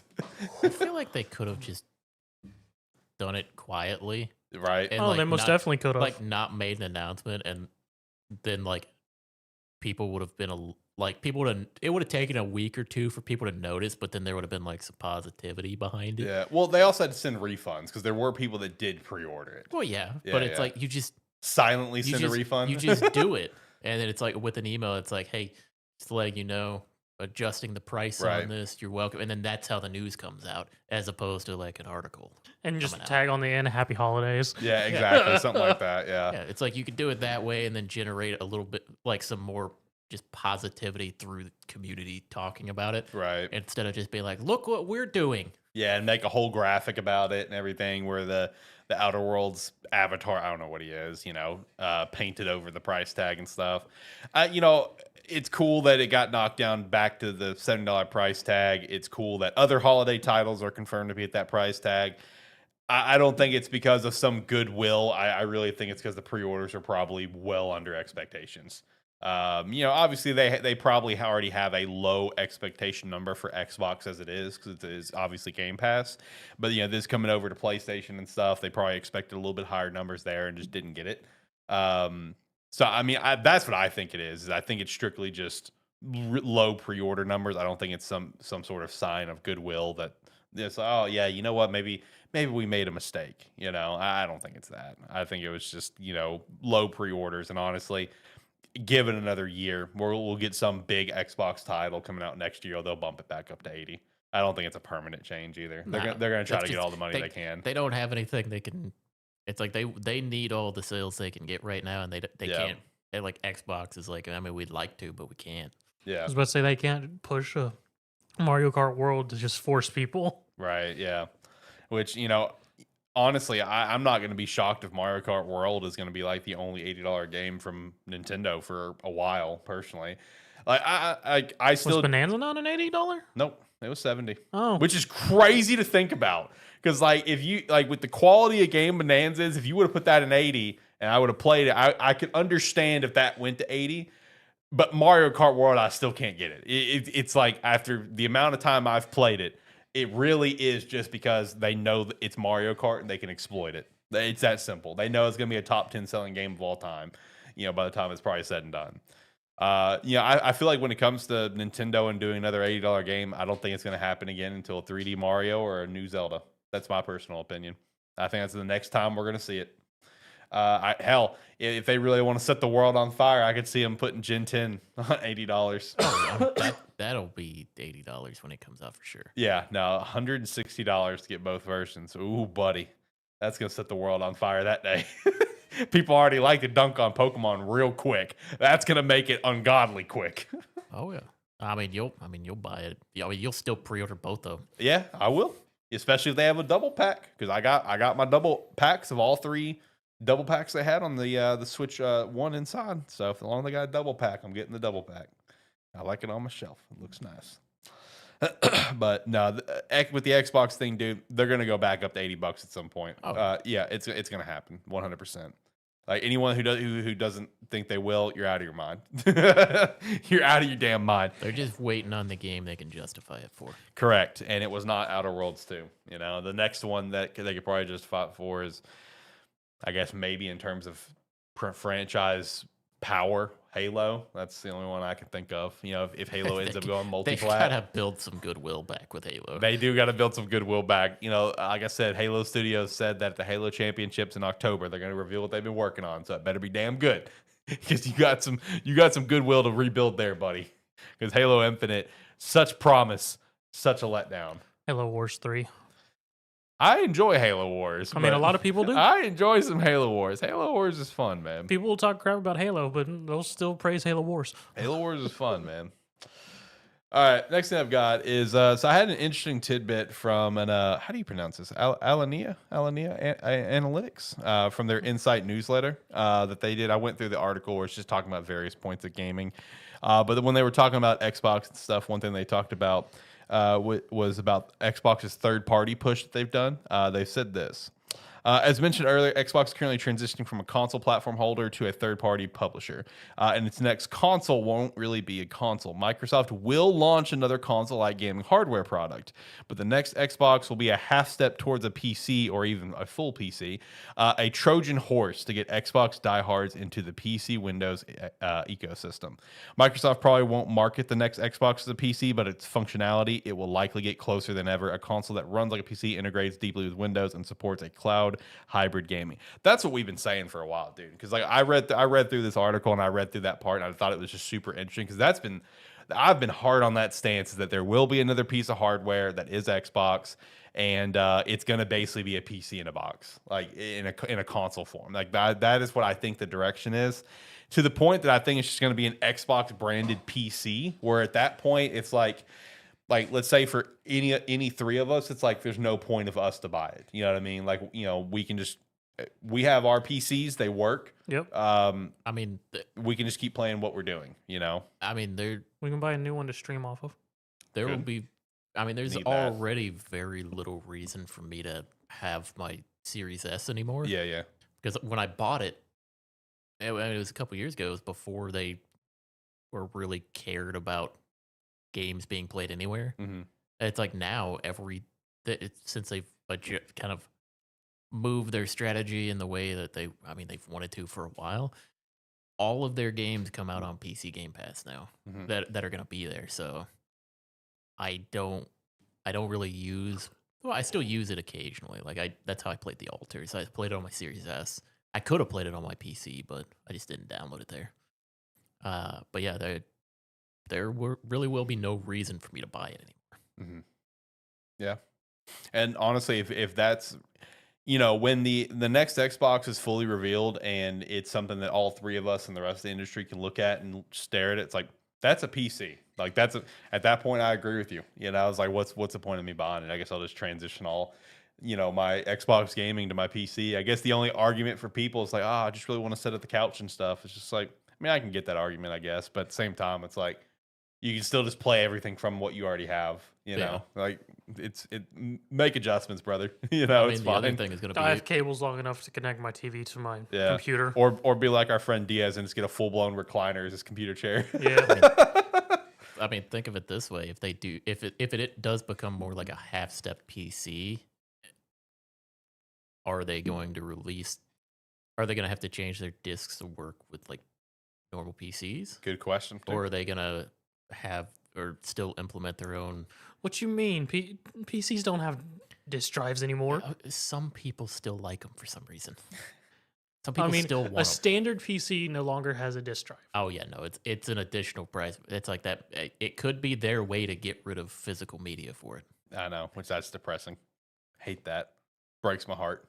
I mean, at that point, the only physical media they'd be publishing is all the Nintendo or PlayStation stuff. Yeah. You know, that's it. Yeah. Because the whole thing is they're cutting down what they have to be able to do. Yeah. Or what they have to be able to make. So if they can essentially make a PC and not have to make discs for it for their primary system, that's all the better for them. Yep. Which breaks my heart. I love my physical media, but I understand it. I understand it from a business standpoint, you know, especially when you look at just how much the sales for Xbox hardware has declined. I mean, we've been talking about it for a while now, ad nauseum almost, where it's like Xbox is just going to end up going the Sega route. There's going to be a publisher, which I don't think it's a terrible thing for them because they publish good games. You know, the games aren't bad. You know, it's just people just don't want to play them on Xbox. They'll go this third party route, and now look at they're selling really well on PlayStation, for example. So I don't know. I just thought that was a really interesting tidbit from the article because I mean that's been my personal stance. That's been the thing. It's all of our personal stances that the next Xbox is going to be that Trojan horse, the way they described it, to get, you know, diehard console players more into the PC space. So this is going to be the bridge to get them there. I also saw another report that apparently the new Fable might not release till 2027. Woo! Apparently, you know, this was per Xbox Era podcast. The person that said this, that they said their sources said there's nothing really gone wrong. It's just taking longer than expected. Well, So they waited long enough to where they can say nothing has gone wrong in relation to us announcing this. yeah, but enough went wrong. Yes, that correct. We had to rebuild the bitch. Correct. Yes, enough went wrong in the past. Nothing may have gone wrong now, but it is just taking a little bit more time to iron this thing out. Yeah, so. nothing went wrong. We just announced this in 2019. Right. So yeah, it's just games take 8 years. I mean, that's not necessarily a false statement. Right. I mean, it's not necessarily a false statement, but It brings us. it is a rare occasion, even these days, where we complain about games being announced too early, that a game is announced and then not out within at least like 3 to 4. This brings back us to an older conversation of when should you cancel? Yes, when should you cancel the game? Because honestly, that is something I thought about 'Cause with it's Fable the moment I saw this. Is it gonna make any money? That is the question, because it's like, because dude, with how long this thing's been in development, it's one of those things where it's like, if this thing comes out and it does not do exceptionally well, like, is this like how big of a colossal failure is this? Because obviously we'll enjoy the game. That's gonna be 2,000 people fired. Yeah, that's gonna be a lot of people fired. I mean, that's gonna be hey, a month or two later, hey, this studio is shut down. Yeah, like that's something I thought of immediately when I saw it might not come out till 2027. It's just like, oh, I mean, I don't think this one's gonna get canceled. But oh man, this could end ugly. It has already been too long to where I've basically lost interest in the game. Right. And now we're saying 2 more years before it's going to come out. I have no interest in it anymore. Mm-hmm. It's like it's so far along and it's taken so long, and the few things we have seen over the years on it hasn't shown us anything. True. To it the really point hasn't. where it's like, almost to the point where it's like you don't know what you're making yet. Mm-hmm. And it's like if we're still a couple years out from release on it, I mean, you gotta have something. Either like you were either planning on releasing something half cooked, or you were just sending it out to die. Yeah. We're banking on nostalgia. Yeah, because you got to keep in mind, guys, like not you guys, obviously, but anyone listening is the better way to put it, because we all know, like, Fable is not like the biggest property on the planet. Like, it's a notable property, it's a fun property, but it's not it's not up there with the big dogs of gaming. I mean, its last game in its series went out with a whimper. Yeah. I mean, it's one where everybody from like that was kind of our age during like the 360 generation has a soft spot for like Fable and Fable 2. Yeah, Fable 2 is Fable great. 3 is whatever. Yeah. Fable 3 split. Some people liked it, a lot of people, some people didn't. Fable has never been the most intricate game. No. It is like baby starter RPG in a lot of senses. It's like, we're going to let you play the game. You can do a few things that you want to, but you're not going to get to go crazy with it. It's not. It's like if it's taking you 8-9 years to make or like your new vision for it. Oh man, you better be releasing a game of the year. Yeah, it needs to be a game of the year nominee. If it's not a game of the year quality game, it's a failure. Yep, correct. Because it's like, look, Fable's not Elder Scrolls, right? I was about to say, this Fable better look like Elder Scrolls. Yeah, like it's not Elder Scrolls, so it needs to be in that same realm to really kind of compete with it, and to warrant how long from announcement to release. And that's not even the full time frame, because you got to think, yes, announcement to release is a long time, but what about development start to release too? Pre-production, yeah. So it's just like, oh, buddy, we're looking at a long one here. Because usually before they'll even show you the name of it, right? A lot of times, unless you're Bethesda, you've probably been working on it for 1 to 2 years, correct? Before you have to put a name out there saying you're working on it, right? But yeah, I mean, we're way past that. Yep. So, things aren't looking good for Fable, brother. I mean, obviously, this was all it might do this. This is just sources take with a grain of salt. At the very least, we know it got delayed out of this year, right? Yes. Like we know that got confirmed. Yeah. You know, it's currently slated for next year, and that doesn't help the case at all. Like, you know, and then you add potentially another year to it. It's just like, oh, this is not looking too good. This is not promising. We could have given it a couple years leeway if it had come out in like 2024, 2025, because the whole 2020 pandemic incident. Right, yeah. But we're past that leeway now. So at this point, it's like, all right, Yeah. what's happening? Yeah, what's going on, you know? Ugh, not looking good for Fable. We're going to hope for the best on that one. keep watching this Just situation. don't pull another Perfect Dark. Oh, yeah, no, see, that's what I'm scared of, is that that we're about to have a Perfect Dark situation again. Give it like this time next year, we're going to go through another big thing at Xbox, and it's like, oh, Fable's been canceled. Well, at the very least on this one, we know everything they've put out has been rendered. We haven't actually seen anything we could definitely call gameplay. True. That is true. The fact you called it on the Perfect Dark is so funny. All right, let's keep moving. No Rest for the Wicked may skip Xbox and only release on Nintendo Switch 2 and PlayStation 5, citing the market conditions. I mean, I can understand that. If you put it on Xbox and you don't think it's going to sell, makes sense. That's fair. Yeah, I mean, makes sense. You know, I understand where they're coming from, you know, so is what it is kind of thing. This was kind of interesting, though. Sony is hiring a new position to help expand their library beyond PlayStation hardware, and they do cite Steam, Switch, and even Xbox as future partners. So I did see this job posting as well. I forgot the exact name of the position title. But that was pretty interesting, though, that, you know, Sony is further looking to try to expand their properties. Maybe go a little bit more third party as well on select properties. We just saw it with Helldivers. We've seen it with MLB The Show once upon a time. I mean, accessibility for game. Let us play them. Yeah.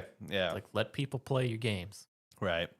You know, Sony still being the juggernaut they are, you know, I think we can all agree they're not going to put the top of the tops, you know, everywhere. Well, you know, like the God of War and the Spider-Man and stuff. It's like their big hitters will go to Steam. Yeah, exactly. And then like their smaller properties may make their way to Xbox. Yeah, like Ratchet and Clank. Yeah, something like Ratchet and Clank is one that, while long historic PlayStation franchise, that's one that legit could probably go full blown multi-plat, because it's like Rift Apart, fun game. It didn't sell well. It didn't set the world on fire. It didn't sell well, you know. So if they do another Ratchet and Clank, that's one you can see everywhere. Another 3D platform, by the way. Oh yeah, there you go, Ratchet and Clank. There you go. So yeah, no, like what John said, it's like you got your heavy hitters that will definitely go to Steam at some point, but yeah, maybe the smaller ones, you know, go maybe Xbox, Switch 2, you know, spice it up. So makes sense. It makes sense. I mean, we got, like I said, we've had MLB The Show expand over to Xbox the last few years. We've had Helldivers coming to Xbox soon. So, you know, there was a Horizon game that launched on the Switch, you know, which is good. That it was a Lego Horizon game. You're hitting probably more of your target audience on the Switch than you would the PlayStation. So that makes sense too. So I don't know. Overall, it makes sense. Sony did also purchase 2.5% of Bandai Namco shares. I did want to include this, so you know people were understanding exactly what this was targeting. The planned partnership is all about promoting anime and manga around the world. You know, obviously Sony and Bandai has had a history of working on games together. Yes. But this particular partnership and this share purchase is designated around getting anime and manga more out into the world. So I did want to throw that in there just for kind of clarification's sake. Marvel Token Fighting Souls, though, will be debuting at EVO 2025. So shout out to that. That's next weekend, right? Or this week? When is that? When's EVO? I don't think EVO started yet. I want to say it's like in 2 weeks. I thought it was like August 1st, maybe. Is it not? Am I wrong on that? I'd have to check my dates. Okay. Yeah, I haven't looked it up in a while either. Well, we are going to have Cap, Iron Man, Storm, Star-Lord, Miss Marvel, and Doom. Will all be playable. So shout out to that. It'll be fun to watch. Yeah. Who do you think they're going to have playing it? As far as like What people to showcase it? Yeah, what name person are they going to have showcase it? Oh, probably show match with the Marvel, like a lot of big Marvel names. I expect Justin Wong to be up there, and I don't know who he'd be playing, but you're right, Alex. It starts August 1st. Okay, Yeah. cool. But it's like I would expect if you're gonna showcase a team based Marvel fighting game, you want Justin Wong to Wong. be your face of it, at least for the showcase. So Nice. probably have him and someone else from the scene up there. Nice. So you said it was August 1st? Or at the very least, that's when 2XKO stuff is starting at EVO. Was Okay. on August 1st. Man, what a weekend next weekend. Gonna have some Evo action going on. Gonna have a 2-night SummerSlam. John's gonna need 2 more monitors. It's gonna be a busy time for me. Yeah, no joke. No joke. I guess I guess SummerSlam will probably be reserved for the small TV then. That's fair. That's fair, brother. Let's see. Next thing I've got is per Nate the Hate. He still believes that there will be a Nintendo Direct that's going to happen in July. So basically, sometime next week. Everything that he's kind of understood and been told, it's still going to be happening. But hey, you never know. Could get pushed off a little bit. So maybe on Tuesday, keep a watch out for maybe Tuesday for an announcement, Thursday for the Direct, or maybe just the Direct just pop off on a Tuesday. I think even the final Nintendo Switch Direct was just like a day of drop. I think because I remember the internet was just roasting Nate about it. It's just like where's the announcement? Where's the announcement? And it's come day of. Nintendo just drops the Direct with no announcement, and all Nate did was just post pictures of a dude laying out in a lawn chair on a beach, just strutting. It's just like, I told you guys. I told you it was happening. So, hey, who knows? Maybe we will have a Nintendo Direct to talk about next weekend as well, which could make sense here because Prime 4 has apparently been rated in Korea. So, John, it might be time for a release date. Nah. It might be time for a release date, brother. Nah. Release date time. I don't know when it'd come out though. I mean, would it? I guess January. All right, stop. If it comes up and it says January 2026, I'm gonna lose my damn mind. God bless. It's coming out this year, John. I'm feeling it. I don't know. You keep coming after me about this. I made my prediction months ago. Realistically, I could totally see January for a release date for it, because at least that way you're kicking off the new year. Because I mean, you have a pretty good holiday lineup. And in terms for them, it's still part of the same year. Yeah, it's still part of the same physical year. Exactly. So it doesn't count for your prediction, but yeah, I know. I could actually see it in January if we're gonna keep it real. Because I mean, you've got a good lineup so far. I mean, you got Pokemon, mainline Pokemon coming out in October. End of the year sales ready to go. They need something to kick off next year with. But I don't think they have anything big for November yet. Yeah, December they never really have anything big, but they usually have something notable for November. So basically, it's like this: Prime 4 is either coming out in November or it's not coming out till January or February. That's it. It's in that window. We'll see though. But also, here's something else involving Nintendo. Per Does It Play, apparently Super Mario Wonder got an update with it, where its latest firmware update has disabled offline playability. Hate that. That's why. Now I can't remember the exact specs that they talked about. If it was strictly on Switch 2 models only, or a strictly a certain game card or whatever, but there in some capacity, Wonder is no longer playable offline in some form, which that's dumb. That shit makes me so mad when I'm out and about with my portable console and I try to play a game and I can't. It's like I gotta bust out my hotspot just to prove that I own the game even though I have the cartridge. I hate that shit. But either way, apparently the Mario Wonder is now in that realm as well. Switch 2 has beat the PS2 first month sales record in Japan. Shout out to that. The sales have been going really well for the Nintendo Switch 2.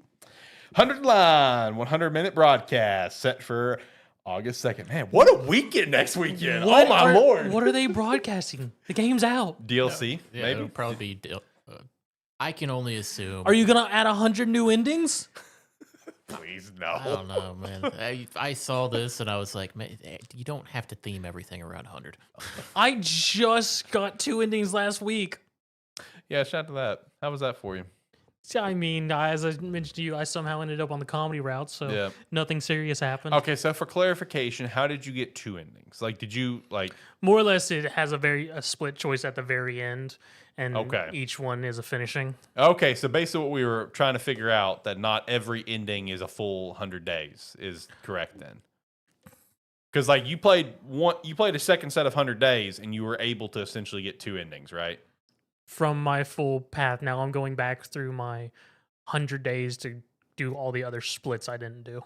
Okay, so yeah, you don't have to play 100 days every single Oh, time. no. Okay, because that's something that we were wondering when like we were still I mean, on just zero. the recent update they had like 2 weeks ago made it where whenever you go back to your choosing a day to go back to, instead what it would start the day completely over. Now you can either choose to start the day entirely or just go straight to the choice. That's so nice. Okay, all right. Just that's like cool. with the That's cool. just like with the skipping battles. I mean, any battles that is just a repeat of one you've already beat. Yeah.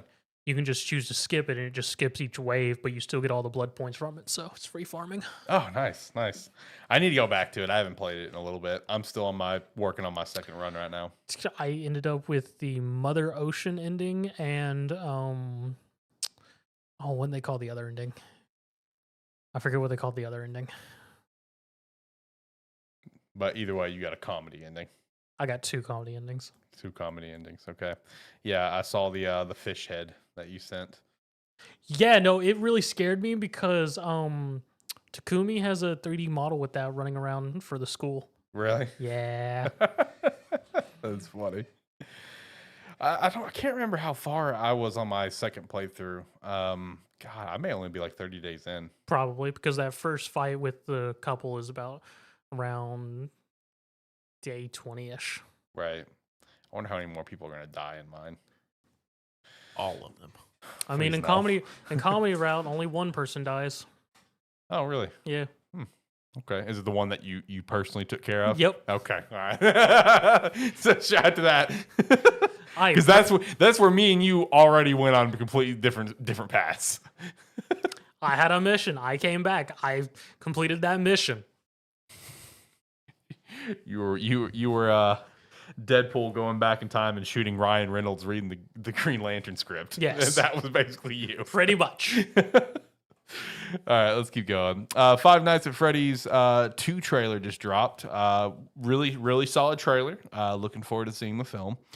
Jason Blum, Matthew Lillard was also saying that if enough people go out and support it and stuff, they'll be able to make the third one. And Matthew Lillard even made a joke that he'll finally get to kill Mike. If we make the third one, I get to kill Mike because his character does in fact Mike does, but in fact, brutally die in the games, of course, at some point. So, no, I mean, I think it's at this point with how popular the first game was. You have Halloween Horror Nights, going to be featuring Five Nights. Dude, I think it's a shoe. I mean, honestly, his third movie's happening. FNAF already had a very strong following base, and the movie just exploded it even more. Right. Yeah. So a third movie's happening. We can go ahead and lock this up. There's no way it's not. The second movie's going to be a big success. They're hoping. They're hoping, but it will be. I mean, it will. So I mean, the third movie is going to happen, and the trailer did look really good. It definitely had a lot more horror and scare factors in the first one. The first one, it was very limited in that department. People said it was a lot more suspense than horror. Yeah, it was suspense, and there was a lot of goofiness too, which I didn't mind the goofiness about it. I thought it was fine. But this one definitely kind of dials more into that suspense and that thriller and everything. So either way, looks good. Looking forward to it. Also looking forward to this right here, the Mortuary Assistant movie. That got greenlit like a year ago or so. That is officially coming to Shudder in 2026. So I'm very excited for that. My only thing when Mortuary Assistant is the one thing that always comes up is when the cold boxes are going off and making a beat, and the guys just oh with yeah. No, Mortuary Assistant's so good, dude. If you've never played it, gotta go play it. It's gonna make Gamestetic Game of the Week here at some point in the future. It's a great game. It will. Maybe sometime in October. Get into the vibe or leading into October or something. Great game. In fact, Christina's actually been playing it literally the past 3 days on her Steam Deck. So it does run on your Steam Deck. A little rough at times. It does get stuck in some scares every once in a while where the game just kind of glitches and they're stuck in a haunt, and she has to kind of wait for it to kind of end up resetting because she got stuck in one earlier, and I took it and I was seeing if I can get her out of it, and I'm just running around nope, I can't do a thing. I can't open a door. I can't turn a light on. You may have to reset it. And then all of a sudden I just heard the bell from the front door ring. I'm like, oh, did it unfix itself? Did it fix itself? Whatever. And I was, oh, okay, it works. But it does run on Steam Deck. A little rough though. But either way, she's been playing that recently. Really good game. Go play it if you haven't played it. gonna say, since we're in the movie section of movies that are coming out. Oh, here we go. Yeah, yeah. No, this is different. Do either of you guys actually watch the Mortal Kombat 2 trailer? I Oh, watched the no. Johnny Cage version. Yeah, it's gonna be great. Yeah, It does look very good. You asked me this last week, I think, before the show. Yeah, no, I still have not watched the trailer. Yeah, it's gonna be great. Coming out in sometime in October. Yeah. Right. I thought you were going to talk about Until Dawn. See, No, I- I was gonna mention it afterwards. okay. I haven't seen the actual official trailer. I just watched the Johnny Cage trailer. Yeah. But yeah, also just in with the movies as well. I'm gonna finish it when I get back home. Yeah, let me I'm know. most of the way through the Until Dawn movie as well right now, and pretty good. Yeah. Pretty good movie. Enjoying it. It's weird. It's gory, but See, it's fun. That's a video game adaptation game when the director and producer are actually aware of what Until Dawn was and actually fans of it. It's in a bit of a different direction because it's inspired by instead of Yes. following, Yeah. which is nice.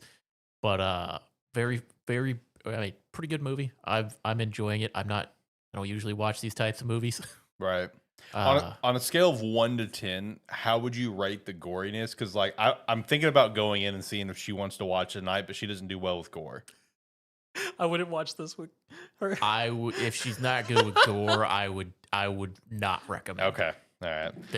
This is not a movie for Christine. Like, are we talking like it's not- Saw level? It's not completely. I can't say that because Saw level gets dumb at some point. It gets incredibly dumb. It's not like all the time gore, Okay. but there are very gory sections. Okay. It goes hard. Okay. Yeah, because I enjoy horror movies. I may not be a horror movie buff per se. I'll mention some like an extreme version of it when we get done with this. Okay, and okay. You can gauge it from Okay. there. Yeah, I enjoy horror movies. They're really fun. I wouldn't call myself a buff by any means, but like some of the goriest ones that I've seen is stuff like the Saw movies or Terrifier. Oh my God, I would love to watch Terrifier 2. Can't watch it. Because like it looks so creepy, and like I would see like a build up scene constantly on like shorts or TikTok of like a certain character like leading up to her death. Okay. And like everyone commenting just how brutal it is and blah blah blah. But obviously, since it's TikTok and stuff, they're not going to show the full death for obviously reasons of gore and stuff. So I was like, all right, I need to see what everyone's freaking talking about. And I finally went and I found the scene. I started watching it. Literally, the moment one single thing happened, she's not even dead yet. I was like, all right, yeah, that's too much for me. That was way too gory. Way too gory. Because, I mean, like, me and Christina, we tried to watch Terrifier 2, and literally the first death of the movie, ungodly gory, and she's like, I don't want to watch this. I'm like, yeah, this is pretty brutal. This is pretty brutal. So, yeah, no, I'll wait to see what you have to say about it and gauge it off that and see if she could watch it. Because I want to watch it. Because I just love Until Dawn. I'll give you 2 levels when we finish here of where they're at. Let's see. Next thing. Hey, Hellraiser got a game. That got I announced. saw that. Yeah, it's got like a I think like a $250 collector's edition as well. I was just like, oh my lord, you're really just targeting the Hellraiser fans there. Yeah, because I saw that because there was also something like Hellraiser stuff that was in like some other games started slowly disappearing. Mm-hmm. Yeah, I think for like the collector's thing, I think they also announced there's only going to be 1,000 made and it will never be reprinted. So you're hitting your Hellraiser fans. But yeah, Doug Bradley will be returning as Pinhead. So if you're a big Hellraiser guy, there you go. Get something excited for there. Dying Light the Beast release date has been delayed from August 22nd to September 19th. So a slight delay there if you're looking forward to Dying Light the Beast. Supermassive was unfortunately hit with some layoffs. I think it was 36 of their employees that got hit with some layoffs here recently based on their posts. So that's unfortunate to hear there. Then we have a follow-up with Charlie Cox in Expedition 33 because he just keeps being asked about it. So I saw the full clip, and I think like the clip that I saw, at least the beginning of the clip was someone asking Charlie at GalaxyCon if he thought Gustav and Esquier would be like really best friends if they got more time together. And like Charlie had to flat out ask, is like, I'm sorry, who's Esquier? Like he just didn't know. Like he doesn't know who this is, man. It's like he showed up for 4 hours to do some voice work. he does his job. Yes. It does not mean he does not game, but he does voice work. Exactly. Like this is his first gaming voice work. Like he thought it was probably going to be like just a minor thing. And here we are. He got called asking if he wanted to do some voice work. Yes. He's like, yeah, I got half a day. Yeah. He didn't realize it was going to be a possible Game of the Year winner. Yeah, exactly. So like, no, just listening to that full interaction between that fan and Charlie, was just like, he's like, who's Esquier? I don't know. Is that the antagonist? No, no. Then the guy's like, no, he's just a big lovable goofball, whatever. And then Charlie once again just kind of saying, it's like, you know, I don't know. I'm sorry, I'm a fraud. But no, his full quote was, I remember being in studio and thinking, this is beautiful. The visuals are extraordinary. They've come a long way since Mario 64, which is probably the last computer game I played. Shout out to the fact he called it a computer game to really deliver that he's just not a gamer. I want to play the game. I need to play the game. I need to get a console first. I feel like a fraud because I just did the voice, but it's so cool. I'm so happy for these guys. They're not like a big company that makes a ton of games, and I hear it's a front runner to win Game of the Year. It's really cool. So he has said that he wants to play the game, and maybe we can get a Charlie Cox Expedition review at some point, which would be really exciting. If he can get past the first boss. That's also true. Will he be able to play the game is the other question. Can he beat the mime? Right? I mean, it's also one where it's like, come on, guys. How many times do we have to hear Charlie Cox say he hasn't played the game? He knows nothing about it. Stop asking him about it. Right? Because people don't pay attention to that stuff. They just know he's the voice of Gustav and go like, oh, I'll go ask him at Expedition 33. He probably knows something. Yep. Still, with all of the Charlie Cox like conversation around Expedition, dude, by far still my favorite was the one that I think I shout this out last week, where he said that he was at like some event, whatever, with his kids, and someone recognized him. He's like, oh, well, I thought it was gonna be for Daredevil, and they're just like, oh, you're the voice of Gustav, and I'm like, who? He's like, he didn't even know his character's name. The fact his role as Daredevil is being overshadowed by Gustav is amazing. Right. Oh my god, he doesn't know the world that he stepped into. He really doesn't, man, and it's so funny. So I hope he does play it. I don't think he's coming back to this world. Hey, if this is a one and done, that's a hell of a one and done, brother. It really is. Hey, he'll just be on the sidelines until Sandfall calls him again. Right, exactly. Something else I saw someone say that was so funny, but unfortunately he probably wouldn't, because like obviously short role in the game compared to others. But someone pointed out, it's like, man, imagine how funny it'd be if he got nominated for like best performer. You know, granted, the best performer nominee is probably just gonna be Ben Starr and Jennifer English, yes. right? But like, what if he was also in there, and what if he won, and he's up there at the Game Awards, like, I don't know what to say, man. Not even just the Game Awards, literally any of the ones that we have at the end of the year. Yeah, exactly. I could only imagine him being nominated, him being like, why? Yeah, and why? And what is they're happening? just like, dude, just show up and be nice. And then like if he wins and he's up there, he goes, I feel guys, like the biggest fraud. Yeah. just him up there and he goes, guys, I don't even know what game I was in. Yeah, I was like, I didn't even know my character's name. He says he wants to, and he needs to play it. So hopefully he will play it, and we have a Charlie Cox Expedition review at some point, and he understands all the hype around it. So I'm gonna keep tracking this story. I doubt he will, interesting. considering his last game was Mario 64.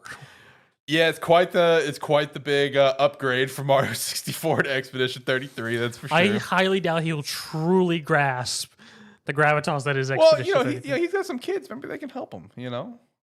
Maybe. I also like how he says, like, I need to get a console. I'm just like, brother, as if you can't just go buy one tomorrow. Well, that implies his kids don't play games because they don't have a console either. Yeah, I mean, true. So I don't know. Gonna be following this story. I hope he gets asked about it again, and he said, I am playing it now. I'm not very good at it, but I'm playing it. I'm waiting for that next. So I don't know. Shout out to Charlie Cox for keeping it real. There was also an Expedition 33 vinyl that was announced. I think the pre-order will be up for a little while, so if you want to grab this, it is up for pre-order at the moment. Avatar Frontiers of Pandora is getting an update to add New Game Plus third person. That blows me away. Why? It's 2025. This game came out in 2023, didn't it? I believe so. Like December of 23? Yeah. And we're now about to be August of 25, and we're just now adding this? It's Ubisoft, man. They cared about as much as the players did. Or am I wrong on that? Did this thing come out in 2024? I don't know. You're the one who played it and talked about it. I know. I did play it and talk about it. When did this thing come out? I- 2023. Yeah, December 2023. This thing came out, and it's now July 26th at the time of this Gamesthetic episode, and we're just now getting third person in New Game Plus. Are you kidding me? Ubisoft, what are we doing? Jesus Christ. Speaking of Ubisoft, apparently per Tom Henderson, Ubisoft has canceled a sequel to Star Wars Outlaws. No surprise there. Also, speaking of Ubisoft, for some reason, Reverse 1999 is having a collab with Assassin's Creed. Oh, I saw that. Yeah. I don't want Ubisoft in my gacha games, Now you got it, brother. even if it is a very appropriate gacha game to team up with Assassin's Creed. Still, Right. Was it just Ezio? no, it was Ezio and Was it Altair? Or was it Connor? Connor. Yes. Okay. Because I remember seeing that in my timeline. I just couldn't remember who it was. So yeah, it's Ezio and Connor. Yes. Okay. All right. That makes sense. But Two most popular. yeah. Let's see. Next thing, Battlefield 6 is going to release on August 10th. No more pre-orders. Yep. Apparently a beta could be coming soon too. Okay. I mean, wasn't the last Battlefield that was a massive disaster? Or was that 2042? Because last one was Battlefield 5, I think. Last one was The last one was is the that. disaster. Okay. Battlefield 5 is a long time ago. Yeah, Was Battlefield it? 5 Okay. was a long time. My bad. The most recent one was Battlefield 2042, Okay. and that was the disaster. That was the disaster. Okay.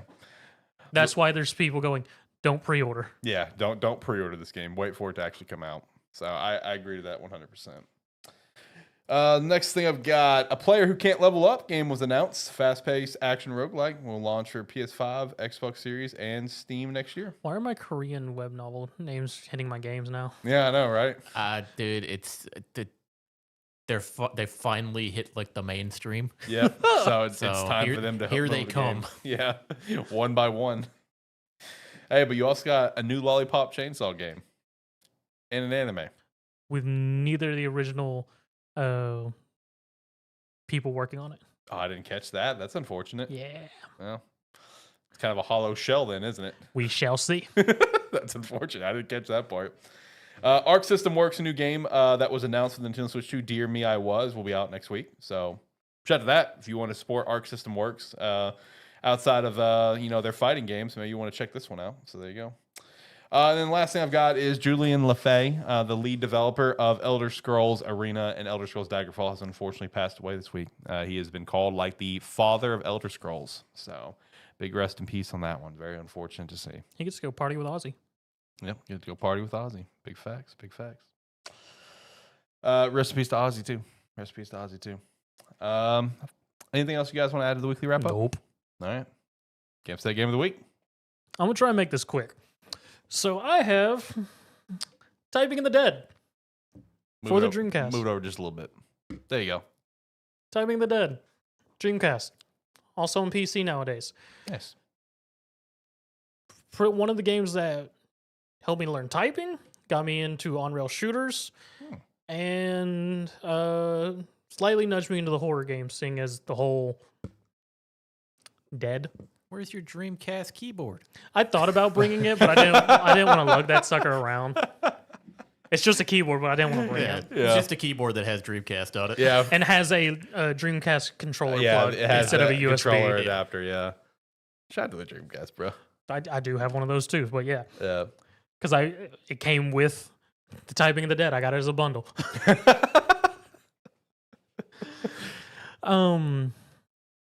Older game. It's still very well done on-rail shooter. The whole concept of it, instead of having a gun controller that you point and shoot, you have your keyboard that you quickly type on to shoot the undead and all the bosses, yada, yada, yada. Fantastically fun game. Honestly, for any ages, especially if you can find it on Steam Store, any of the Typing the Dead can actually really help anyone learn how to type and increase their words per minute. Enjoyable game series. Typing the Dead. What an interesting concept for a game. You know, give them kudos. Give them their props for the uniqueness of it. Another game set, a game of the week in the books, boys. All right, let's hit the music and let's get out of here. like, comment, subscribe, rate, whatever your platform allows. If you have comments about anything we talked about, whether it be anything we talked about, have fun with that. Yeah, what he said. And if you like what you saw here with us, we do these live streams every Saturday about 6 p.m. Central Time. So you can check us out there. I assume we'll be here at 6 p.m. Central Time. I don't know. You know, next week is SummerSlam, and normally for the big events, we usually kind of swap up the show a little bit, but we'll discuss that throughout the week and figure out what we want to do in that regard. But hopefully next week we'll be talking about Nintendo Switch 2 Direct. I don't know. We'll see. But yeah, no, if you want to support us further, the Patreon is a great way to do so. We'd appreciate that extra support, as well as checking out Rogue Energy with the referral link down below. Promo code Sparky30 to get 10% off, as well as Sparky3shop.com that I did not shout out earlier on in the show. My bad. You can go pick up some merch like the We Have Hats hat, the B shirt, the Lonely Boy, or any logo shirts. We'd appreciate that support as well. Join the Discord, be a friend, tell a friend. Until next time, bye.